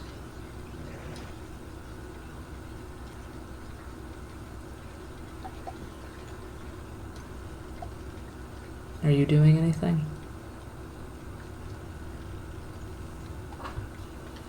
She kind of holds the book to her heart for a second, just kind of processing this deluge of information.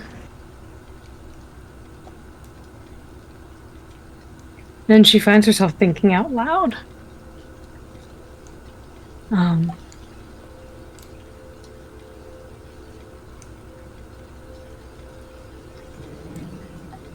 Oh, he needs to be saved, not stopped.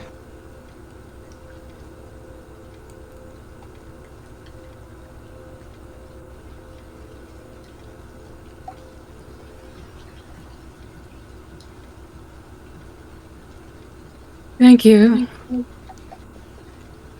for the answers.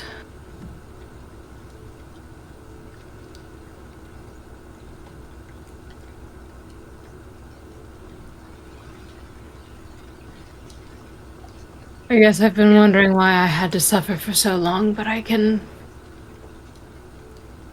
imagine that it's probably worse for you, so.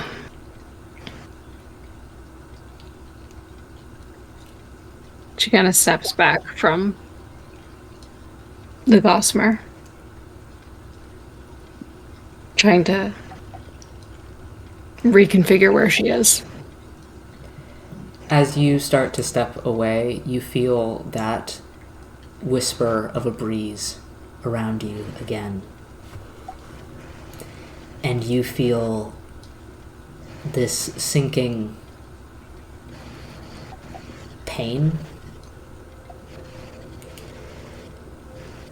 And then what almost feels like a thread snapping and breaking.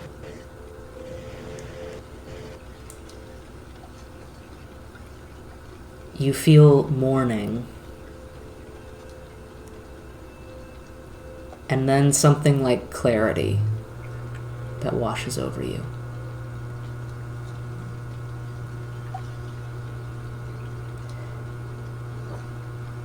Things have been broken. And there, you assume, of course, it sparks doubt. You're not entirely sure whose doubt.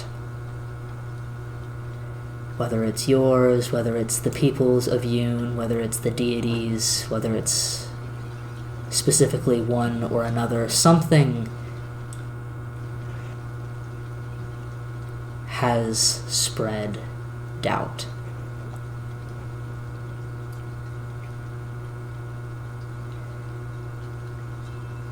But you feel that mourning again, and then it dissipates, and you step back from the fog and begin to walk back the way that you came.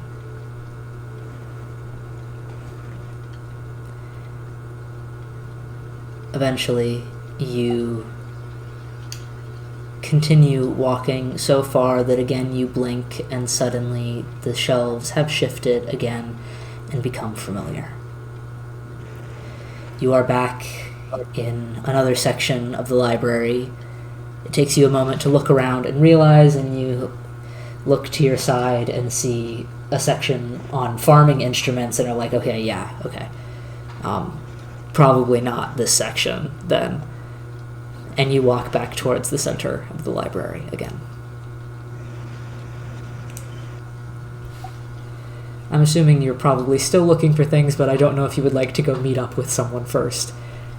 No, I think she's gonna meander in the direction of where she hopes Arathar is. Mm-hmm. You begin to slowly make your way that way, and while this happens, I am going to hop back over to Gore real quick.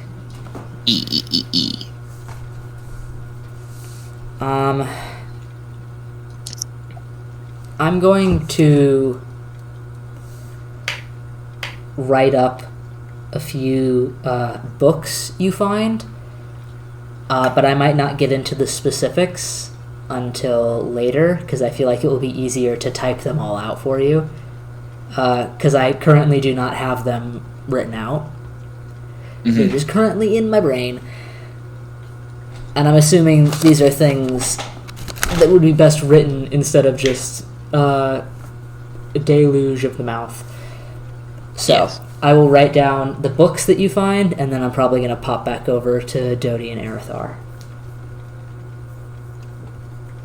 So.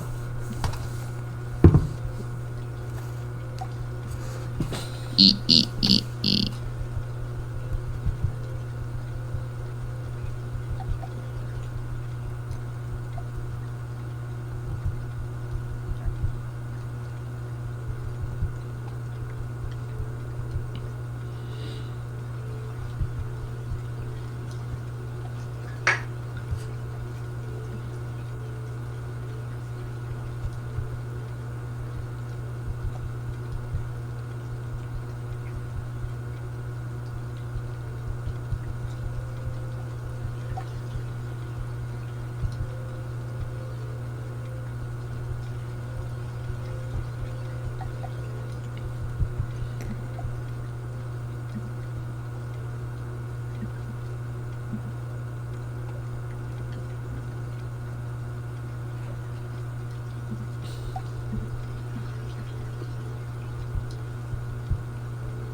Okay. There we go.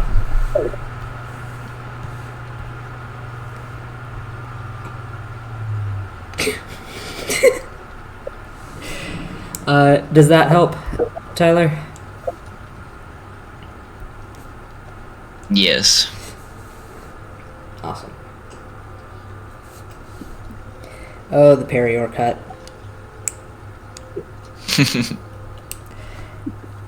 All right, so you find quite a handful of books, but mostly you also just kind of look through all the sections, because being able to actually read these, you just kind of want to see what's there and peruse the aisles at your leisure. At one point, you walk down one and then stop and then walk back because you see this one like little tiny book that just has just what look to be probably initials on the side, and it is fluorescent yellow. So you pick that up for a moment, look at it, open it up, and it is just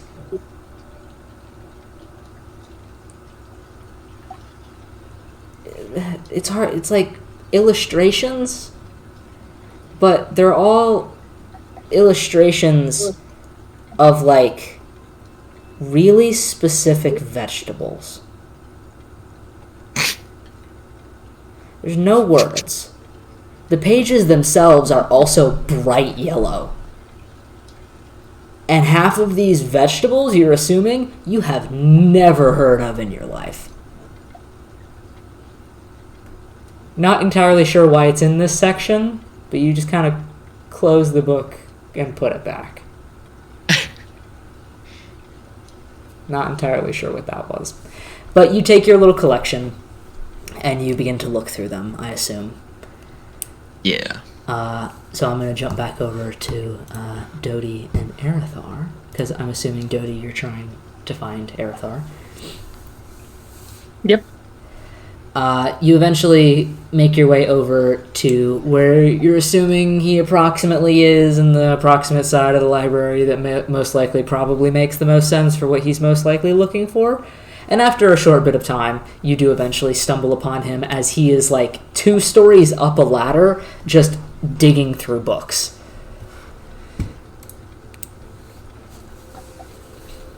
She walks over and holds the ladder in place so it's steady. Probably just frantically going through things. Don't fall. He jumps a little, What did I just say? turns. Oh, your father is in this building. That makes sense. He does work here. He had a pretty good idea. I spoke to him for a moment. Okay.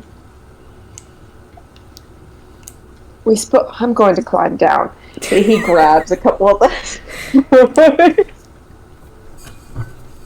starts to climb down, trying not to fall, holding them, and walks over to the table, setting books down. He wanted to know more about what happened with Mr. Saphael and the Shadowfell, and so I elaborated on a bit of things, and we kind of collectively surmised that if, in addition to being in the Shadowfell, his connection cut off to Gier isn't making things better, and so there might be a way to at least make that connection so that potentially it can not, he cannot kill everybody. He spoke of some components that might be in the material plane. He suggested going to the archives. And you probably know your way around that building to look a bit more into that. But that's everything else I've found so far. I was just about to look into the skirmishes, but everything else I found is pretty much what we already knew regarding the Shadowfell. Did you find anything? A little bit. I think I stepped off the plane for a moment, or had a vision, but during the daytime, so that's fun and new. Anyway, I didn't actually read anything, but she hands him the notebook. Takes it. You read Did you? Sorry. exactly Sorry. what was said earlier, written perfectly neatly in her own scribbly handwriting in kind of slightly glittery blue ink.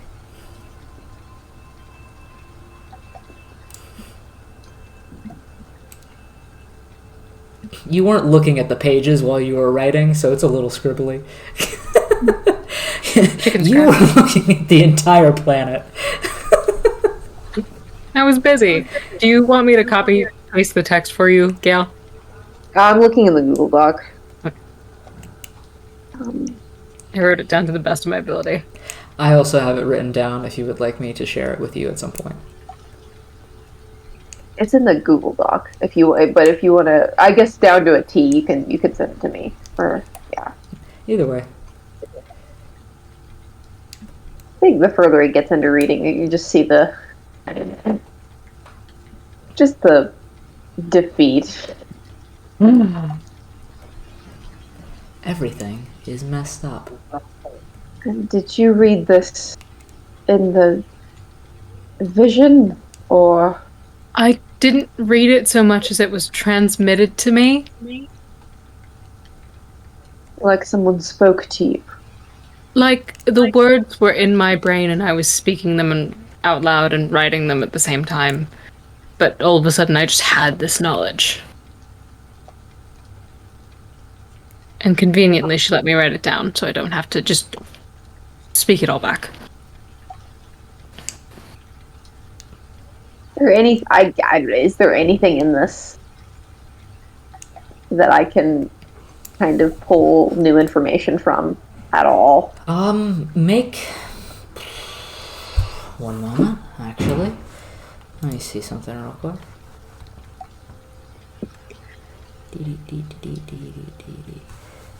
Make a religion check for me.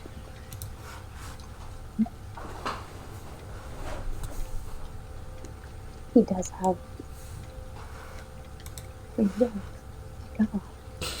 God. 25. 25. It makes sense to you in an odd way. You know from your knowledge of 35 years that the current view and opinion on the Champion Six, especially on specific deities, had, how you say, gone to shit in large portions of the world.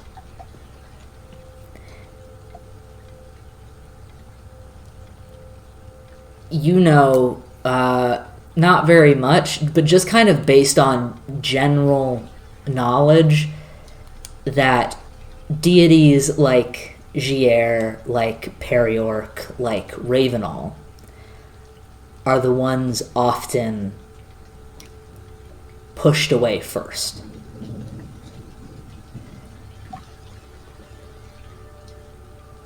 Because their stance within society is different.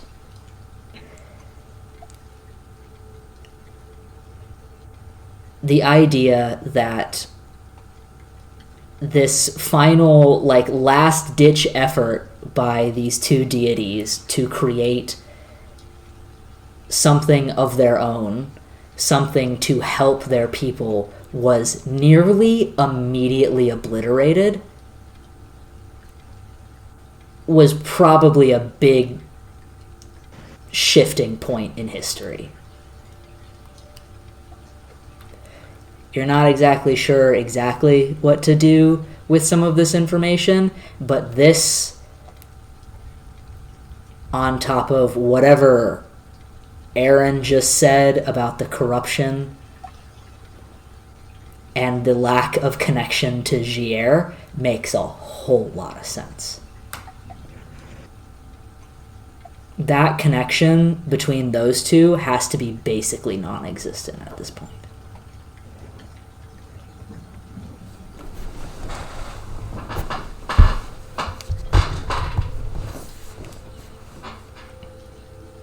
But nod a little bit.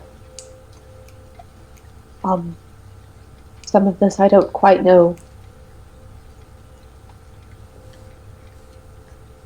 how to. As I've said, not really my area. It does make a bit of sense though, especially with Gier being one of the deities in particular that people are starting to have a lower opinion on, as they're one that differs from the rest. This also just kind of makes what I was discussing with your father, that point with the connection, it's very important and it needs to be restored. That just kind of further we have to do. That's probably something that needs to be done as soon as possible. I think it's clear that if we're going to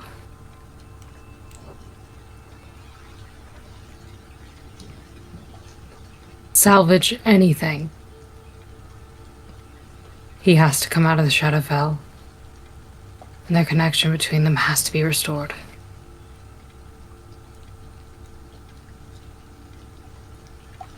Because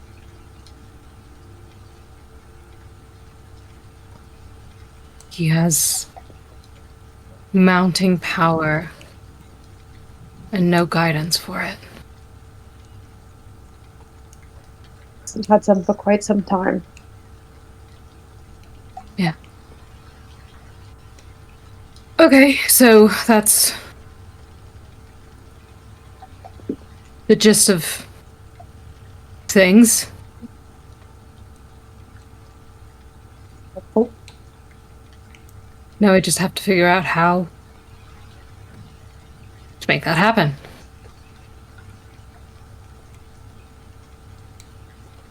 That said something about information. the archives. Yes. To find. Sorry, I was listening to him. I didn't write it down. Did he use the word component? He used the word. Let me find it. Let me find it. Let me find it. Where is it? He used Focus? the word focuses. Okay. Focus. He mentioned there being focuses across the material plane that we could possibly use to connect the two of them. He recommended starting in the archives. The archives might have records of those focuses, Okay. and possibly locations as well. Okay, that sounds like a brilliant next step. Have you seen the lizard? No. Speaking of which, Oh, right. Gore, what you doing? He's reading. Yeah. Are you you just reading through all the books? Are you pocketing any of the books? I have to ask because you've done that multiple times. Yeah. He's taking all of them. That's awesome. But I think as he walks and is like, I guess, kind of, sort of looking for them, he's just flipping through the pages, kind of reading it. Mm-hmm. I will least one of- compile up all of the information later, as we are almost at 5 hours, so I will get it to you as time happens. But you begin to slowly make your way down the stairs and to the main floor and begin to kind of wander as you flip and read and actually are able to devour all of the information in these books instead of a couple select words that you recognize. But as you are kind of wandering, as the two of you kind of mention the fact that you haven't seen Gore in a while, you do look up and see several rows away just a very familiar shape pass between two different rows. Found him. Gore! Hmm? Gore! Oh, Team meeting. Saunters on Come over. Meeting. What's up? Closes his book and puts it in his bag. We have a next step. Did you find anything useful for the group? No. That makes sense. You know what? I got Did you 4 really find cool it? books, though. There was a whole section of books in Draconic.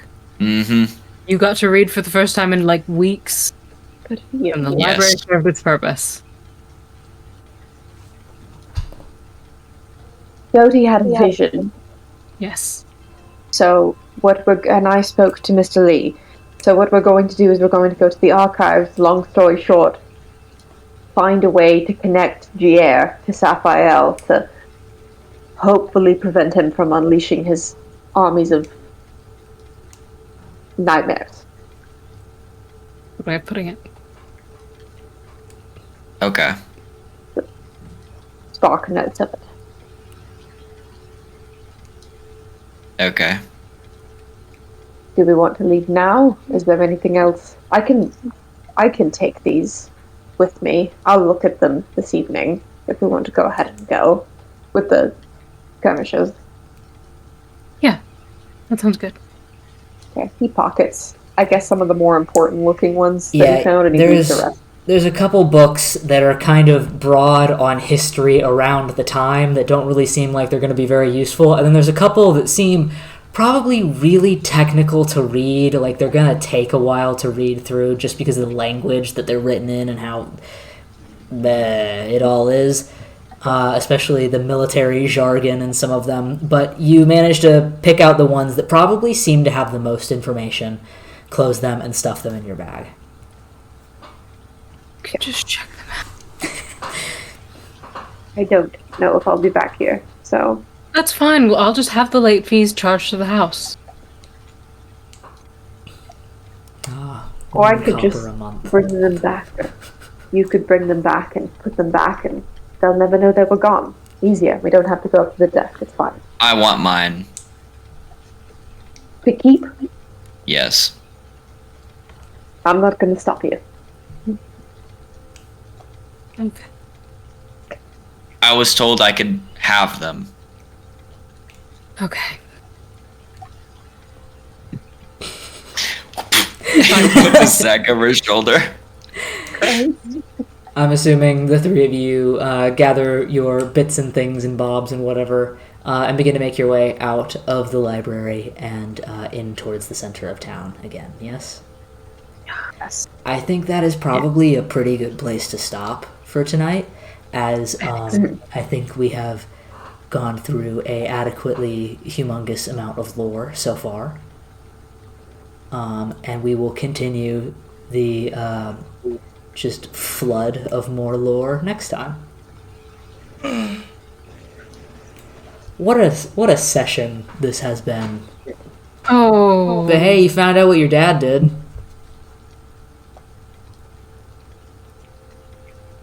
Not as bad as it could have been.